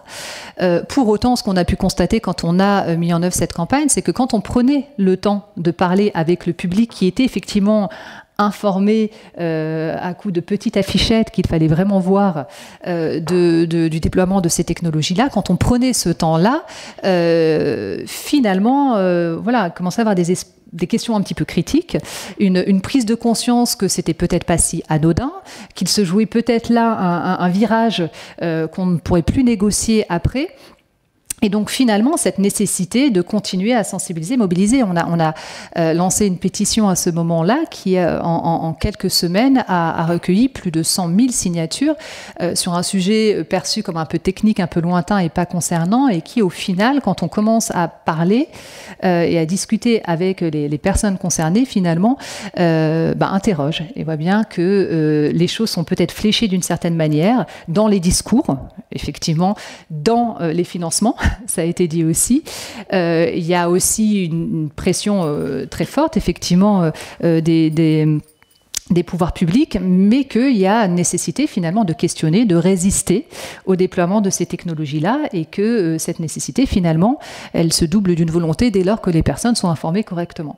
Et donc ça, c'est aussi quelque chose voilà, qu'on continue à faire. Et alors l'instabilité politique de ces derniers mois n'a pas forcément permis effectivement de pouvoir déployer les différentes étapes comme on le souhaitait, mais on a salué le fait, par exemple, que l'interdiction de la reconnaissance faciale avait été ajoutée au programme du nouveau Front populaire comme une des mesures de préservation des libertés publiques, ce qui aujourd'hui nous semble effectivement urgent, vu la position de la France qui ne semble plus savoir répondre aux questions sécuritaires autrement que par le recours aux technologies de surveillance. C'est devenu effectivement effectivement quelque chose de quasi systématique. D'où un peu le troisième mode d'action, après la sensibilisation, la documentation ou la mobilisation, c'est l'interpellation des dirigeants. Et on se réjouit que certains et certaines prennent effectivement cette question à bras-le-corps et proposent des mesures ambitieuses, parce que on voit aujourd'hui très facilement les travers, les failles dans lesquelles on peut s'engouffrer. Je pense qu'on en parlera dans quelques minutes avec la IACT, mais ça me donne l'occasion de revenir sur un événement récent aussi en France, qui est le sommet sur l'intelligence artificielle, qui a été accueilli par la France les 10 et 11 février dernier, en grande pompe, qui pourrait se résumer à une belle vitrine qui a été accordée aux acteurs du secteur, où on a retrouvé effectivement cette tension ou cette fausse dichotomie entre innovation et régulation, qui a déjà été mentionnée plus tôt, une dichotomie qui est très largement colportée par les acteurs du secteur depuis des années pour tout simplement s'exenter de leurs responsabilités en matière de droits humains, puisque les entreprises elles-mêmes ont l'obligation de respecter les droits humains au regard du droit international. Donc ce moment a aussi été l'occasion finalement de porter aussi des messages forts côté société civile, puisque, alors plutôt à l'extérieur du sommet, puisqu'à l'intérieur, la place n'était pas forcément accordée aux acteurs de la société civile pour pouvoir être véritablement dans un débat qui puisse être constructif. Donc peut-être dans un dernier temps, je reviendrai un peu sur ce qui nous semble le plus urgent en termes de mesures, mais aussi en termes d'approche et en termes de principes à mettre en œuvre. Finalement, peut-être qu'un des premiers principes touche à cette approche critique qui semble nécessaire dès lors qu'on parle de technosolutionnisme. Comme je le disais tout à l'heure, les autorités françaises ont maintenant un réflexe quasi pavlovien de recourir aux technologies de surveillance. Ça donne l'impression qu'on agit vite, qu'on répond à des demandes, sans forcément effectivement que la question du besoin, de la nécessité de ces technologies soit véritablement creusée, interrogée. Et donc on a besoin d'une réflexion critique sur ce technosolutionnisme qui empêche aussi, ça a été mentionné je crois, de s'attaquer souvent aux causes profondes des phénomènes qu'on observe et de directement répondre par le déploiement de tel ou tel système, alors que peut-être effectivement des moyens humains ou s'attaquer aux causes profondes socio-économiques de tel ou tel phénomène permettrait d'y répondre beaucoup mieux, et c'est pas forcément effectivement quelque chose qui aujourd'hui est discuté. Donc ça, c'est un des premiers principes, je dirais, de base, qui semble assez logique, mais qui n'est jamais discuté.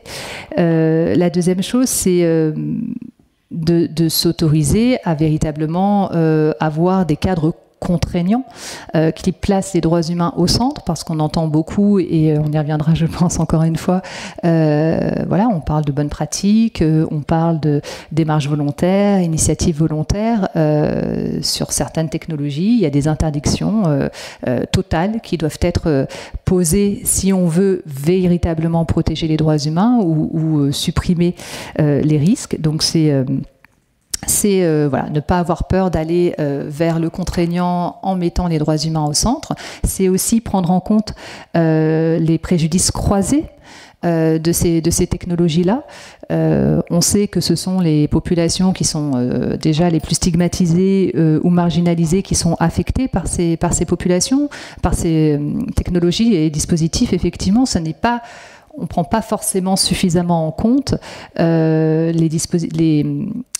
les impacts croisés, c'est-à-dire effectivement des personnes par exemple migrantes, racisées, femmes, qui font l'objet déjà de certaines discriminations, et c'est un peu un angle mort aussi des discussions, de prendre en compte l'intersectionnalité. Et l'impact qu'il peut y avoir sur certaines catégories de population.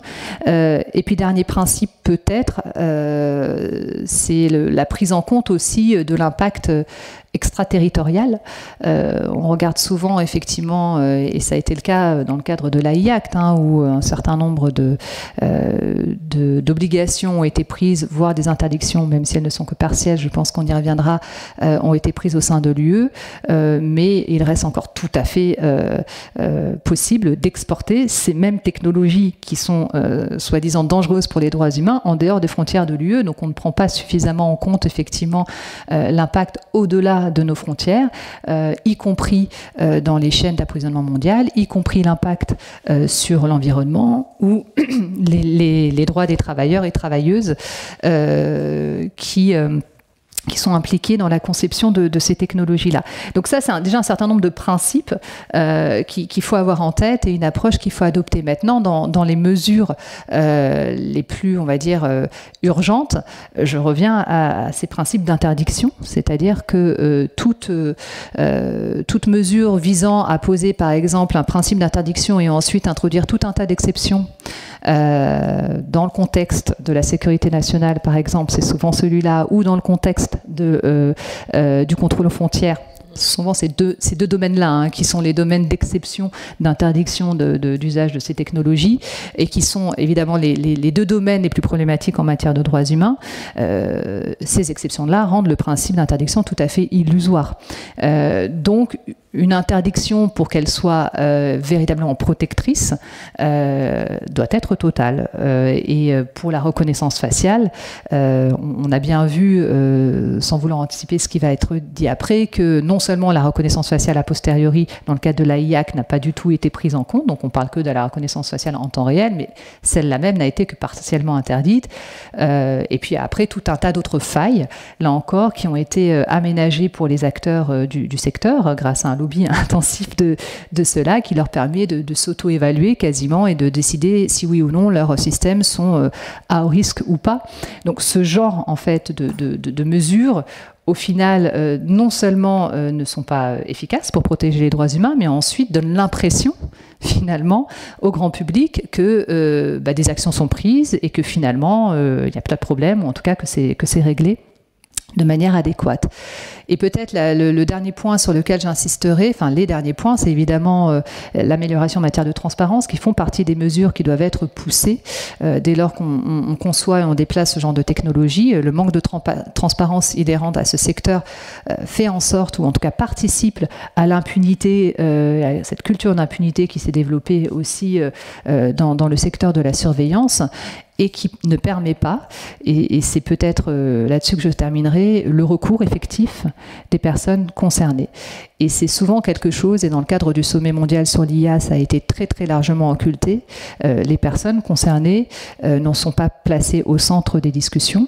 Les populations souvent qui font, encore une fois, les frais, qui sont en premier lieu exposées à ces technologies, ce sont les personnes migrantes et réfugiées, ce sont les personnes racisées, ce sont des personnes qui sont déjà, par exemple, en situation de vulnérabilité ou de stigmatisation croisée. Et ces personnes-là n'ont pas voix au chapitre, ce qui ne permet pas de développer des cadres réglementaires, finalement, qui protègent les personnes qui sont le plus vulnérables à ces technologies. Donc là, un certain nombre de mesures ou d'exemples de mesures qui nous semblent, nous, absolument nécessaires dès lors qu'on réfléchit à la régulation et à l'encadrement de ces technologies-là. Alors c'est un pendant peut-être un peu plus soit juridique ou en tout cas réglementaire à ce qui a déjà été dit, mais je pense qu'il fait complètement écho aussi aux préoccupations qui ont été mentionnées et à cette tendance dans laquelle donc s'inscrit la France de recourir à ces technologies et de ne pas au final respecter ses obligations en matière de droits humains. Merci beaucoup. Je vais laisser la parole à Madame Minano. Bonjour, je m'appelle Leïla Minano, je suis journaliste à Investigate Europe et à Disclose.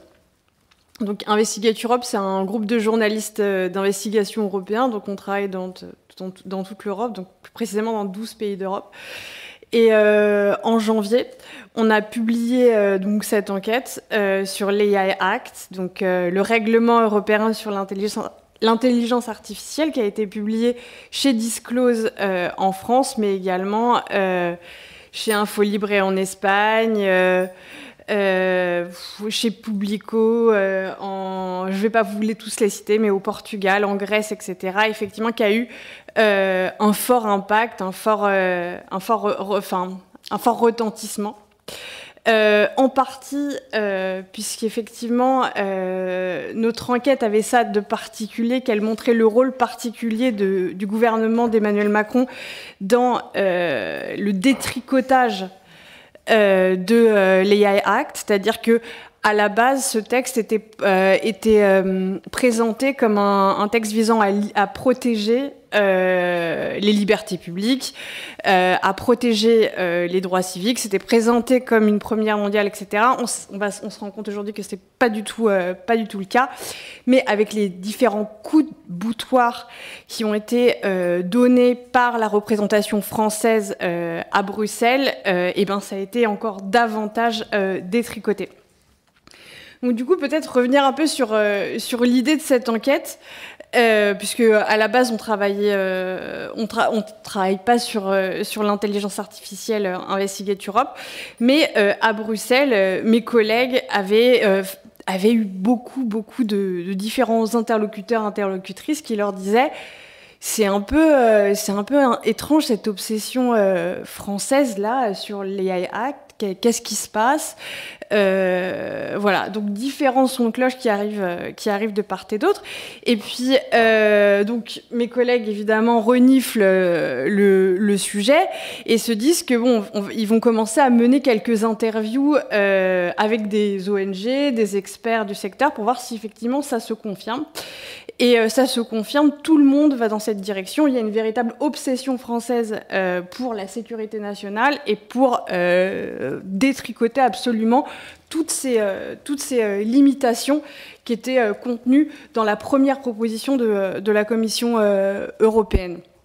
Et donc, du coup, c'est à peu près à ce moment-là qu'on est destinataire d'une centaine de documents issus des négociations confidentielles entre les différents États européens, ce qu'on appelle le COREPER, donc c'est les différents représentants des 27 pays de l'Union européenne qui négocient en secret article après article, etc.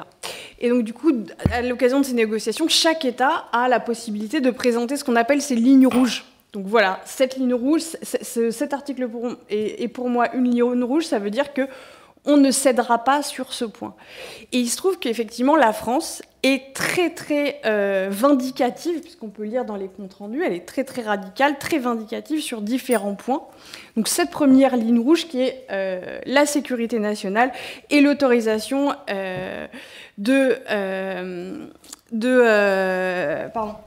et donc du coup, et l'autorisation, je vais y arriver,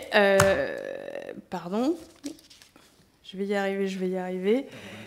Exactement, tout à fait, de la reconnaissance faciale en temps réel, quand la sécurité nationale est en jeu. Donc du coup, qu'est-ce que ça veut dire très concrètement? Parce qu'effectivement, c'est des mots techniques, c'est des choses qui ne représentent pas grand-chose pour le lecteur, pour la lectrice. Donc nous, on a voulu expliquer qu'est-ce que ça voulait pouvoir dire dans le futur. Qu'est-ce que ça veut dire une reconnaissance faciale en temps réel? Ça veut dire que moi, je suis manifestante, je me trouve dans un endroit avec ma pancarte, et bien du coup, en temps réel, ces caméras vont pouvoir me filmer et comparer mon visage avec un fichier qui potentiellement contiendra des noms de criminels environnementaux, hein, ça fait partie de la liste des possibilités, etc. Et voilà, je me trouve dans une manifestation des soulèvements de la Terre, et sans que personne m'ait fait signer quoi que ce soit, sans même qu'il y ait une pancarte, vous êtes filmé, qui soit affichée quelque part, on va pouvoir afficher mon visage et le comparer. Et ensuite, il n'y a aucune garantie que ces images-là ne soient pas conservées.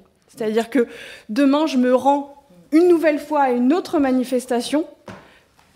Je ne sais pas si effectivement on retrouvera de nouveau mon image dans cette manifestation. Deuxième ligne rouge, je vais aller beaucoup plus vite que mes collègues, donc vous en faites pas. Qui qui est aussi une autre obsession, on peut le voir au cours des comptes rendus, hein, c'est des mots très forts qui sont employés par la représentation française. Hein. Nous ne céderons pas, c'est à tout prix qu'il faut maintenir cette exception à la sécurité nationale. Donc c'est des mots qui sont employés très... Et ça marque, puisqu'effectivement, en général, dans ces négociations diplomatiques, c'est très souvent du vocabulaire très policé, très technique, mais là, on n'est pas du tout dans ce registre-là quand il s'agit de la représentation française. Donc, du coup, la deuxième chose, c'est qu'ils veulent autoriser, donc du coup, encore une fois, sous prétexte de la sécurité nationale, la possibilité de rechercher des personnes sur la base de leur race, de leur opinion politique, de l'affiliation à une organisation syndicale, de leurs convictions religieuses ou philosophiques, de la vie sexuelle ou de leur orientation sexuelle. Donc du coup, la France va pousser pour que la science algorithmique puisse servir à rechercher des personnes sur la base de ces critères particulièrement discriminatoires, dont on ne sait d'ailleurs comment ça va être appliqué, comment ces caméras vont pouvoir, par exemple, détecter la vie sexuelle des personnes, leur orientation sexuelle. Voilà, donc du coup, c'est ça, cet extrait-là que la France va pousser pour créer cette exception à l'interdiction qui est là de base. Donc du coup, suite à ça, on va se procurer un autre courrier. Cette fois-ci, c'est un courrier du secrétariat d'État aux affaires européennes, donc qui est un service sous la houlette de Matignon, qui va donner des directives à son représentant à Bruxelles et qui va lui dire alors, ce qui serait bien, c'est qu'on puisse autoriser donc, la surveillance sur la croyance religieuse et l'opinion politique, notamment grâce à la détection du port d'un insigne ou d'un accessoire, lorsque cette personne est impliquée dans l'extrémisme violent ou présente un risque terroriste. Donc du coup, un insigne ou un accessoire, ça va être une pancarte dans une manifestation, un voile, un signe religieux, une kippa. Et donc du coup, ils vont décider que ce signe-là, cette pancarte, ce port d'un signe religieux est lié à l'extrémisme violent et présente un risque terroriste, et effectivement vont autoriser la possibilité d'aller chercher une personne sur ces motifs-là. Dernier point, mais il y en aurait encore beaucoup à dire, mais dernière ligne rouge avancée par la France, c'est la question de la possibilité de extraire de l'espace public les prisons et les zones de contrôle aux frontières. C'est-à-dire qu'on va créer des citoyens et des citoyennes de seconde zone, puisque en fait, c'est deux catégories de personnes, donc les personnes qui se présentent au contrôle aux frontières et les personnes détenues, ne seront pas protégées par les différentes protections de l'AI Act, et on va pouvoir, par exemple, autoriser les caméras à détection émotionnelle sur ces personnes-là. Pour vous faire un scénario, une personne exilée arrive sur une zone de contrôle à Lampedusa ou à Calais, elle est arrêtée, on l'interroge et on la filme avec une caméra à détection émotionnelle.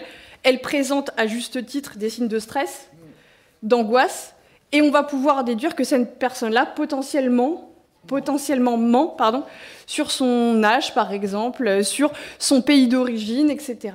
Donc effectivement, on va créer cette zone, ces deux catégories de citoyens et de citoyennes de seconde zone, qui sont les personnes qui se présentent au contrôle aux frontières et les personnes détenues dans les prisons européennes. Donc ces trois, pour nous, c'était assez intéressant de voir ça, en fait, de voir à quel point la France était vindicative sur ce sujet.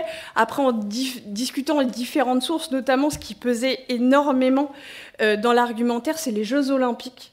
Donc du coup, les représentants français donc, qui faisaient du lobby auprès des différents rapporteurs et des différents États européens, parce qu'au départ, la France est toute seule à porter ses combats, et elle a énormément d'opposition en face d'elle, ce qui va les faire céder, ça j'imagine et d'autres choses, hein, mais en tout cas en partie ça va être l'argument des Jeux Olympiques. Les Jeux Olympiques, il y a une menace terroriste sérieuse qui pèse, etc. On aura besoin de tel et tel outil, sachant qu'effectivement le texte, cette partie du texte est en vigueur le 2 février, et on est 6 mois après les Jeux Olympiques. Enfin bon. Donc ça va être un argument très fort qui va permettre effectivement à la représentation française de mettre des coups de boutoir au texte de l'AI Act. Donc à la fin, effectivement, ce qu'on peut se poser, et ce que mes co-intervenants et intervenantes ont dit, c'est qu'est-ce qu'au final ce texte peut protéger, puisque la sécurité nationale est définie par l'État membre en particulier. C'est pas une agence indépendante avec la Quadrature du Net et Amnesty International qui décide, et la Ligue des droits de l'homme qui décide, ça c'est effectivement une question de sécurité nationale, et celle-là, c'en est pas, ce sont les États eux-mêmes. Et aujourd'hui, c'est le gouvernement d'Emmanuel Macron qui est à la tête de l'État. Demain, ça sera peut-être un autre, et lui pourra décider qu'une manifestation des soulèvements de la Terre sont en danger pour la sécurité nationale. Et effectivement, quand on voit l'ensemble de ces loopholes, qu'on dit ces vides juridiques, on peut effectivement questionner aujourd'hui sur l'aspect protecteur réellement de l'AI Act. Après, ce qui était aussi intéressant à voir, c'est à quel point l'industrie a applaudi à l'AI Act à la fin.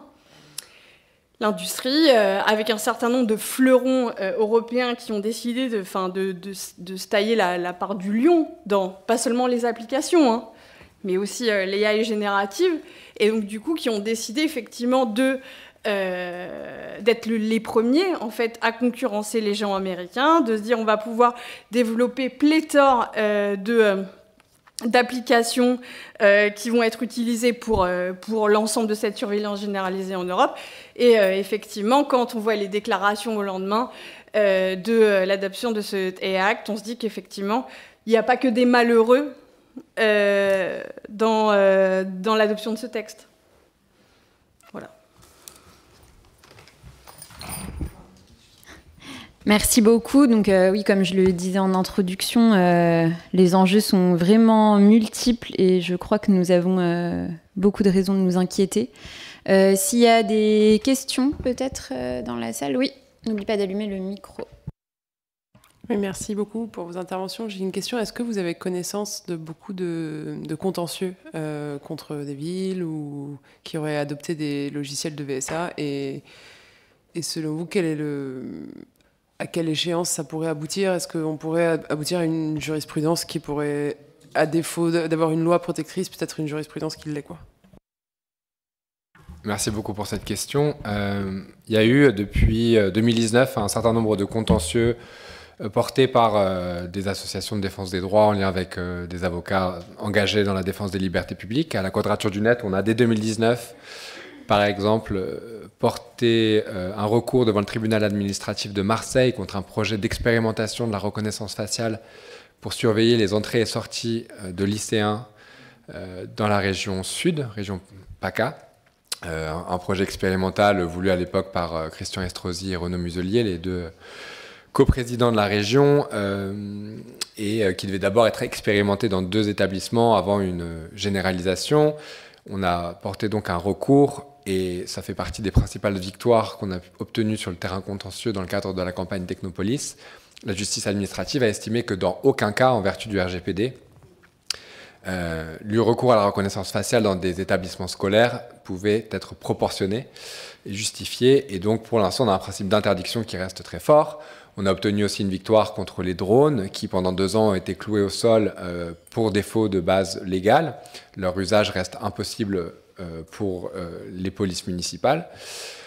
Mais sur la question de la vidéosurveillance algorithmique, précisément, nous, on avait d'abord déposé un recours contre le marché public lié à l'expérimentation de la vidéosurveillance algorithmique à Marseille. Malheureusement, pour des raisons de procédure, alors que le ministre lui-même, au moment de l'examen de la loi relative aux Jeux Olympiques, admettait qu'il n'y avait pas de cadre juridique et que ces déploiements locaux par les municipalités étaient donc illicites.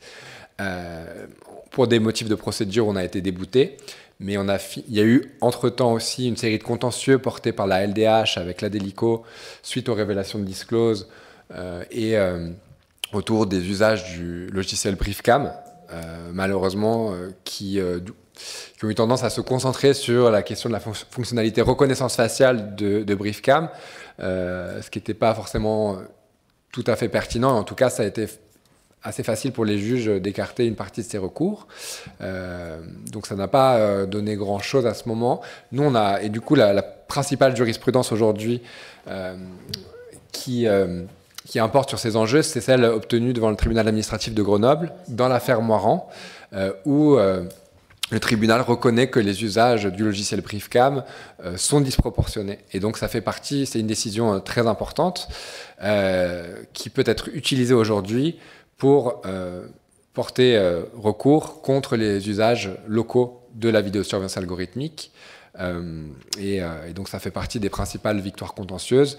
Je tiens à souligner aussi, parce que on a beaucoup parlé de reconnaissance faciale, un peu moins d'autres types de cas d'usage de la vidéosurveillance algorithmique. Moi, je pense que c'est vraiment important d'avoir en tête qu'effectivement, dès 2019, le ministre en charge de l'économie numérique, Cédric O, annonçait une loi d'expérimentation de la reconnaissance faciale en temps réel à l'occasion des JO. Finalement, le risque politique a été perçu comme étant trop grand, d'où le fait de prioriser des cas d'usage moins sensibles du point de vue des libertés publiques, personnes à contresens, mouvements de foule, départ de feu, etc. Il y a eu beaucoup de velléités ces dernières semaines pour élargir les cas d'usage, mais pour l'instant, la reconnaissance faciale est battue en brèche. Cela dit, il y a aussi beaucoup d'autres types d'usages de la VSA, dont certains déjà en place, et très nombreux d'ailleurs. Ça fait partie des principaux intérêts de ces logiciels de VSA que de pouvoir suivre des personnes, non pas à partir de l'empreinte faciale, mais de la couleur des vêtements, de la taille, du genre, autant d'attributs qui peuvent être décelés, comme le suggérait l'intervention précédente, pour retrouver, identifier des personnes. Il y a notamment la SNCF et la RATP qui ont expérimenté beaucoup de technologies destinées à détecter des colis piégés dans les gares qui, en fait, identifient une personne, mesurent l'écart entre une personne et son bagage et suivent les personnes en question pour voir si elles reviennent trouver le bagage. Et si ce n'est pas le cas, elles estiment qu'il y a un bagage abandonné. Tout ça pour dire que, ou même des expérimentations dans le cadre de projets de recherche, où on cherche à suivre des personnes, des parcours urbains, où on prétend que c'est anonyme, qu'il n'y a pas de capture ou de recours à la reconnaissance faciale. On est quand même sur des technologies de suivi de personnes qui peuvent avoir des impacts très concrets en termes d'identification, de suivi, d'intervention policière.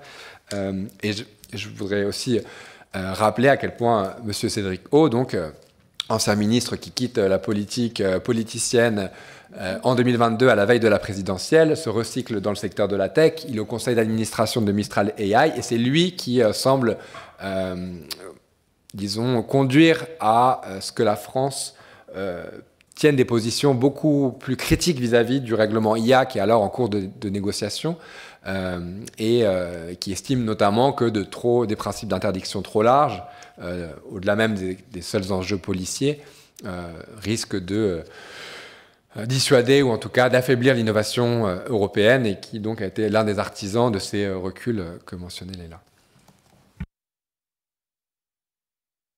Juste pour compléter, nous, on a eu des retours dans une des villes de la circonscription de mon député où les habitants semblent faire le lien entre l'installation de la VSA et une augmentation des forfaits post-stationnement.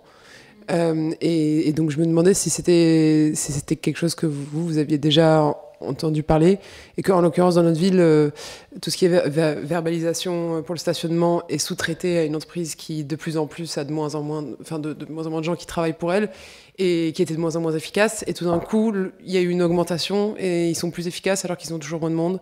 Donc c'est vrai qu'on a tendance, on ne voudrait pas être complotiste, mais on a tendance à se dire peut-être il y a un lien avec la VSA.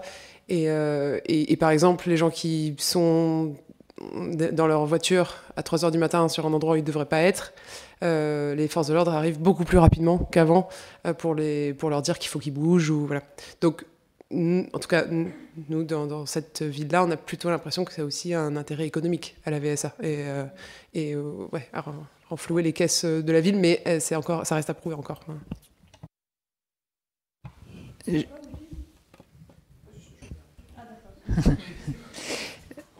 Juste pour réagir à ça, effectivement, je pense que ce sont des questions légitimes à se poser et peut-être apporter un commentaire, c'est-à-dire que les journalistes et les chercheurs aussi qui se sont penchés sur le sujet, et je pense notamment à Thomas Jusquiam qui a publié récemment un livre sur les questions de surveillance dans les villes, disait très bien comment finalement les usages étaient présentés sous divers angles, c'est-à-dire que il a pu infiltrer infiltrer, ou se faire embaucher plutôt qu'infiltrer une entreprise de VSA et montrer en fait comment, en fonction aussi des interlocuteurs et des villes, le système allait être vendu comme pouvant effectivement, par exemple, être utile économiquement par rapport à la vidéoverbalisation, ou pour les villes plutôt écologistes permettre à lutter contre les déchets, les décharges sauvages, pour les villes qui étaient plus sur des aspects sécuritaires pour pouvoir effectivement essayer de limiter la criminalité, quand bien même, encore une fois, aucune corrélation entre l'usage de ces technologies-là et l'élucidation, par exemple, de crimes n'a jamais été prouvée. Ça montre bien qu'au final, ça vient servir différents intérêts, que la manière dont ces technologies-là sont présentées initialement peuvent venir répondre à des demandes, alors soit sécuritaires, soit présentées sous l'angle écologiste, soit, c'est vraiment une argumentation qui fait qu'à un moment donné, ensuite, les technologies sont déployées, utilisées et restent. Et qu'ensuite, il y a une sorte un peu de contagion.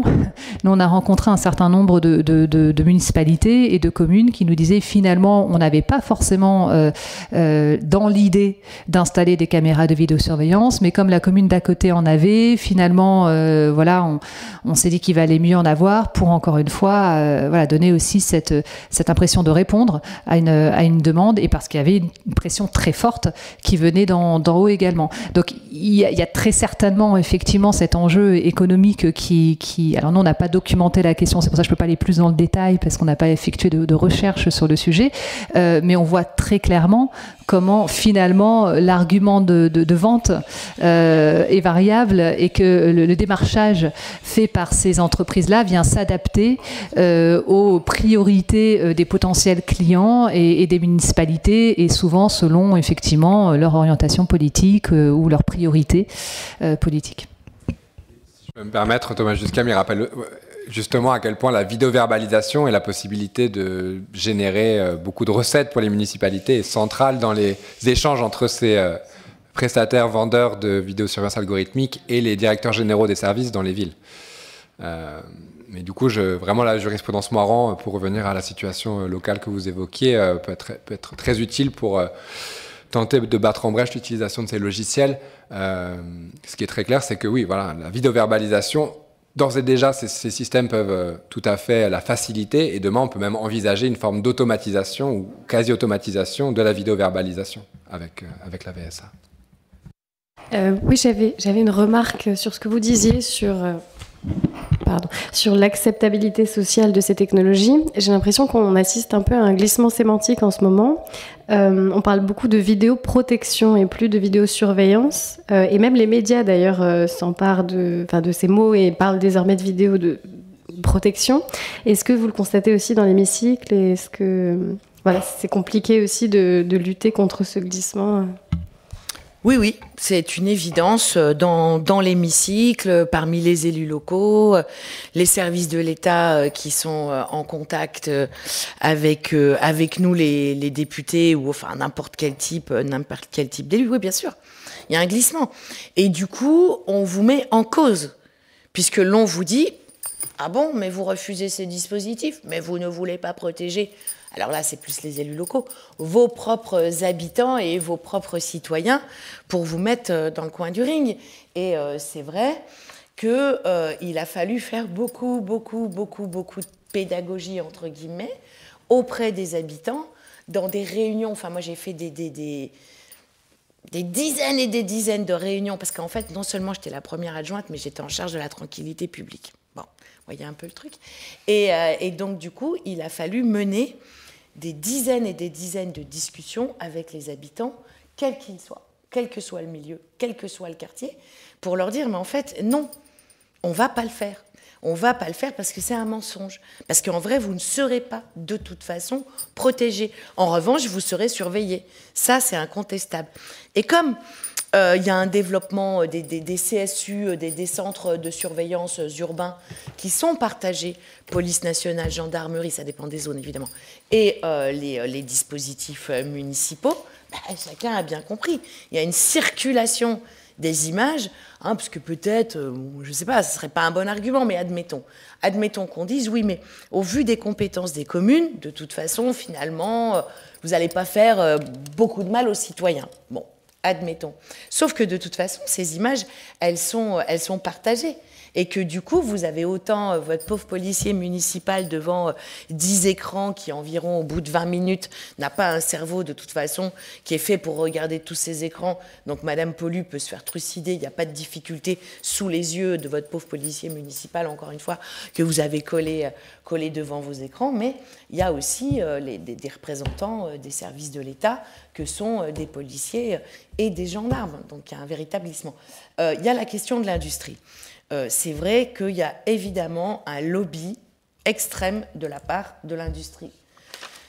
Moi, j'hésite à vous le dire, mais peut-être faut-il le dire, il y a quand même un certain nombre de députés qui participent de ce lobby, hein, dont on sait qu'en fait, quand ils défendent telle ou telle position, en vérité, ils défendent le développement d'un marché. Ok, c'est vrai. Et il y a des champions français ou les histoires de Startup Nation, nanani, nana. Mais il y a aussi une vision à l'égard du peuple et des citoyens.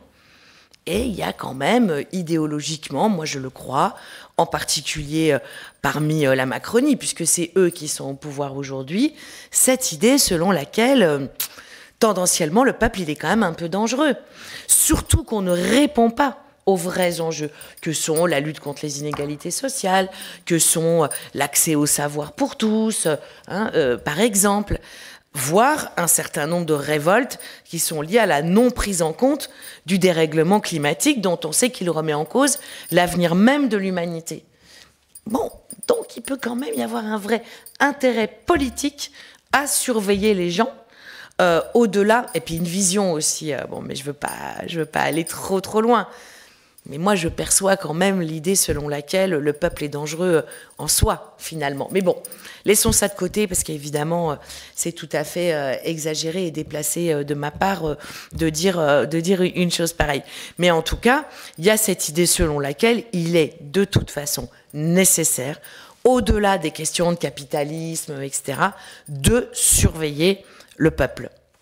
Une rapide remarque sur en fait, les mises en garde d'Orwell, ou en tout cas son analyse du fascisme dans 1984 et son concept de novlangue. Pour moi, vidéoprotection relève vraiment de ces logiques. Elle intervient dès la fin des années 2000 à l'instigation de Brice Hortefeux, qui transforme les dispositions du Code de la sécurité publique pour écrire vidéoprotection à la place de vidéosurveillance. C'est comme ça que le vocable s'est d'abord imposé à travers un vote du Parlement, à l'initiative du gouvernement sarkozyste de l'époque. Et on mesure aujourd'hui, ces dernières semaines, à quel point la langue est l'une des armes du fascisme. Recoder des signifiants pour leur donner un tout autre sens, suggérer ou connoter d'autres signifiés, du golfe de l'Amérique à la liberté d'expression sur CNews. On a beaucoup d'exemples et je pense que la vidéoprotection était l'un de ces signes avant-coureurs quelque part. Oui, j'avais une question. Déjà, merci beaucoup pour vos interventions. Et qui dit surveillance, vidéosurveillance, dit aussi données. Et donc, est-ce qu'on a un chiffrage de l'empreinte écologique de toutes ces données ? Est-ce qu'on a une régulation particulière pour les data centers ? Comment écologiquement, toutes les implications de la vidéosurveillance outre ce qu'on a déjà évoqué. Merci. Pas à ma connaissance, mais peut-être à la vôtre. Ce qui est sûr, c'est que moi, j'ai perçu une parole gouvernementale qui dit, bon, parce que ça consomme évidemment beaucoup d'énergie et d'électricité, qui dit non, mais la France n'a pas de difficulté par rapport à ça, parce que le nucléaire et l'énergie nucléaire et l'électricité nucléaire nous donnent toute l'autonomie pour développer tous les data centers, là, comme ils disent, pratiquent beaucoup l'anglais. Hein. Bref, tous les data centers dont on pourrait avoir besoin. Mais pour le reste, je ne crois pas. Mais peut-être le savez-vous. Alors, je n'ai pas de chiffres qui permettent de mesurer la part des applications sécuritaires, technopolicières dans l'empreinte écologique des technologies informatiques à l'échelle française ou européenne ou mondiale. Je ne crois pas que ces chiffres existent, mais il y a pas mal d'indications, par exemple sur le fait que lorsqu'on déploie massivement les antennes 5G avec un coût écologique non nul, les études de marché à l'époque estiment que le premier segment du marché justement intéressé par la 5G, c'est la vidéosurveillance, pour permettre de relier les caméras entre elles sans avoir à creuser des tranchées pour enterrer la fibre optique et les relier. Et aujourd'hui, les applications sécuritaires ou militaires représentent une part évidemment significative que je ne saurais pas mesurer des applications numériques. Et dans les data centers, là encore, c'est dur à dire. À la Quadrature du Net, on commence à travailler depuis quelques mois sur ces questions en lien avec un collectif qui s'appelle Le Nuage était sous nos pieds, basé à Marseille, où on mesure à quel point les data centers qui sont en plein boom à l'ère de l'IA s'accompagnent de tout un tas de conflits d'usage en termes d'accès à la ressource électrique, la consommation d'eau, évidemment l'empreinte foncière aussi de ces installations. Marseille est passé devant Hong Kong au 6e rang dans le classement des villes, des plus grosses villes hub dans les infrastructures numériques. Donc c'est vraiment colossal. Il y a beaucoup de projets annoncés. On a entendu les 109 milliards d'investissements privés annoncés par Macron le mois dernier. Tout ça, effectivement, c'est énormément de ressources minérales, électriques, hydriques, qui vont être nécessaires pour faire tourner ces infrastructures. On prépare d'ailleurs une campagne à la Quadrature du Net en lien avec le Nuage et une coalition qui s'est montée ces dernières semaines et qui s'appelle la coalition Hiatus pour résister à l'IA et son monde et à ce programme de gouvernement insensé à l'échelle française, européenne et mondiale, consistant à dépenser des sommes colossales en faveur de l'intelligence artificielle sans aucun recul. C'est la loi de simplification de la vie économique. La promesse d'Emmanuel Macron lors du sommet sur l'IA, c'est plug baby plug pour attirer les investisseurs en leur vantant effectivement l'énergie nucléaire supposée plus soutenable que le pétrole et le gaz. Et la promesse, c'est donc on va simplifier les procédures pour permettre d'accélérer ces projets, et ça se traduit très concrètement par l'article 15 de la loi relative à la simplification de la vie économique et qui vise à permettre à l'État d'imposer aux collectivités locales les data centers en prenant la main sur les plans locaux d'urbanisme, en permettant aussi à ces infrastructures contestées de pouvoir s'émanciper et déroger aux règles environnementales, notamment en matière de protection des espèces, en consacrant dans la loi aussi l'accès à un tarif préférentiel pour l'électricité, et donc une manière de s'asseoir sur toute forme de débat démocratique, là encore, sur l'implantation de ces infrastructures, là où, y compris la Commission nationale du débat public, appelle depuis plusieurs années à pouvoir être saisie autour de ces projets d'implantation de data center. Donc l'article 15 de la loi de simplification de la vie économique est vraiment un enjeu central du point de vue de cette fuite en avant écocide de l'infrastructure numérique et de l'industrie de la tech de manière plus générale. Si je peux juste rajouter une toute petite remarque, alors j'ai pas non plus de données spécifiques sur l'impact, enfin l'empreinte écologique, simplement aussi pour mentionner la dimension internationale. Ça a été aussi abordé lors des événements en marge du sommet mondial sur l'IA. Et je vous invite à aller peut-être regarder les travaux d'une organisation qui s'appelle Génération Lumière et qui en fait documente aussi l'empreinte en termes par exemple d'extraction des minerais, de certains systèmes d'IA qui sont produits au sein de l'Union européenne, mais qui vont utiliser effectivement des minerais, par exemple, qui sont extraits. Là, l'exemple qui était donné, c'était la République démocratique du Congo, et qui avait évidemment un impact environnemental extrêmement fort, un impact humain aussi, puisque c'était des conditions de travail, comme vous pouvez l'imaginer, qui étaient extrêmement, inhumaines et indécentes. Mais ils ont effectivement travaillé sur aussi la chaîne d'approvisionnement des technologies qui sont déployées ou utilisées en France ou en Europe, et qui attiraient beaucoup l'attention dessus, et je pense ils doivent avoir chiffré aussi un certain nombre de ces phénomènes-là. Pourquoi l'eau ? Pourquoi l'eau ? L'eau pour refroidir en fait les serveurs qui tournent à plein régime et qui chauffent, et pour les refroidir. Donc à Marseille, par exemple, c'est l'ADEME qui a financé une installation qui consiste à réutiliser une ancienne galerie souterraine liée à la mine de Gardanne pour récupérer les eaux d'infiltration, donc des eaux de pluie qui sont censées être grises et qui en fait sont très probablement tout à fait potables, et qui permettent de refroidir les data centers avant d'être rejetées dans la mer. L'eau est consommée en quantité colossale par ces infrastructures pour le refroidissement. Ça s'appelle le water cooling dans le jargon de l'industrie. Il y a une très bonne post sur le sujet qui chiffre pour le coup. Pas en Europe. Je ne sais pas si vous l'avez vu, ça s'appelle le Bottle of Water per Email. Non, c'est pas per email, c'était sur ChatGPT en particulier. Et donc du coup, je pense que c'est très intéressant. Ils proposent un mode de calcul. Mais effectivement, c'est que sur ChatGPT. Mais ça fait partie... Ah, c'est que sur l'utilisation de ce truc-là, ChatGPT. Exactement, c'était que sur l'utilisation de ça. Mais en tout cas, je pense que ils ont été un peu avant-gardistes en proposant un mode de calcul particulier de la consommation en eau et de l'utilisation de ChatGPT qui est très très importante aujourd'hui dans le monde. Merci beaucoup pour ces échanges très riches et très intéressants. Elisa, peut-être tu veux faire un mot de conclusion ? Difficile de conclure l'ensemble des échanges qu'on a eus. Bon, si ce n'est pour dire que ça ne peut que renforcer notre action au Parlement pour être extrêmement vigilant pour le recours à tous ces dispositifs. Alors, sans doute en lien avec la surveillance, mais je pense que l'on pourrait élargir les éléments de critique, de recours à l'IA au-delà des aspects liés à la surveillance. Il peut quand même y avoir très honnêtement une interrogation sur l'enjeu réel d'avoir ce traitement, parce qu'au fond c'est ça, hein, l'idée c'est de dire qu'on a des capacités par le recours à toutes ces machines et dispositifs à traiter une masse de données très très importante que peut-être le cerveau de l'être humain ne pourrait pas faire.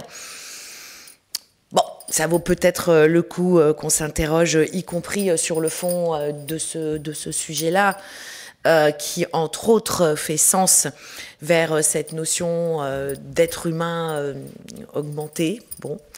Je pense qu'on a là quelque chose là de l'ordre de l'apprenti sorcier, mais qui dépasse bien au-delà l'affaire de Marseille sur la prédictibilité que j'évoquais dans mon introduction. Bon, pour autant, si on reste sur ces aspects liés à la surveillance, on sent bien qu'il est nécessaire de continuer à tirer les fils et d'avoir un regard qui soit un regard toujours pluridisciplinaire, évidemment, mais aussi plurilégislatif, parce qu'on sent bien que c'est pas que dans les lois Darmanin-Rotaillot pour aller vite que ces affaires-là se jouent.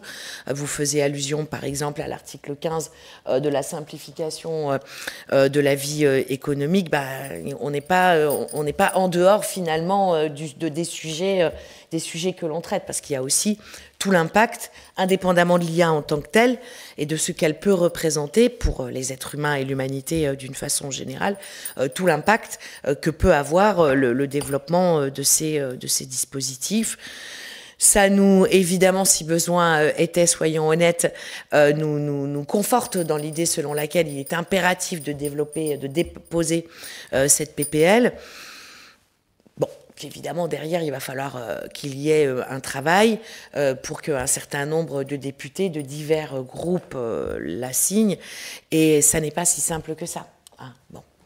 Et par exemple, sur la loi JO qui mettait en œuvre la VSA, moi, j'ai pu constater que ça n'est pas l'ensemble de la gauche qui a été mobilisée. Alors que moi, j'avoue qu'à ce moment-là, ça me semblait tout à fait évident. Bon. Donc, il va falloir poursuivre ce travail, à la fois sur un plan législatif, sans s'enfermer, si je puis dire, dans le ministère de l'Intérieur, continuer à s'appuyer, mais dans un aller et retour. Nous, on est là aussi à votre disposition. Bien sûr, là, cet après-midi, vous avez bien voulu vous mettre à notre disposition. Donc, et bien sûr, je vous en remercie, mais ça fonctionne bien sûr dans l'autre sens. Et la troisième dimension, c'est continuer. Alors, on en a presque moins l'occasion quand on est député. On est un peu plus coupé des citoyens que quand on est élu local. Mais en tout cas, continuer par toutes les voies possibles et imaginables, de continuer à travailler l'opinion et de jouer ce rôle d'alerte en leur disant attention, attention, vous enfermez ou vous contentez de l'idée selon laquelle, comme vous êtes innocent, que vous ne faites rien de mal, tout ça n'est pas grave, n'est pas suffisant. Moi, c'est ça qu'on me disait. On me disait, mais non, mais nous, on ne fait pas de bêtises, etc. Je leur disais, oui, mais il y a quand même des dimensions de droit qui sont et qui restent indépassables et qui doivent l'être. La question n'est pas votre propre individualité, encore que, mais ou votre propre comportement, mais toutes les portes que ça peut ouvrir, y compris vous concernant, quand vous irez dans telle église, quand vous pousserez la porte de tel syndicat parce que vous aurez besoin de vous défendre, évidemment la porte de tel ou tel parti politique. Donc voilà, donc je pense que ces trois dimensions-là, nous devons pouvoir continuer à les mener en nous appuyant sur les uns et les autres. Voilà, un très très grand remerciement bien sûr à vous trois et puis à Pauline qui encore une fois a créé les conditions pour que cette table ronde puisse effectivement se dérouler dans de bonnes conditions telles que nous le souhaitions. Voilà, merci beaucoup. Merci.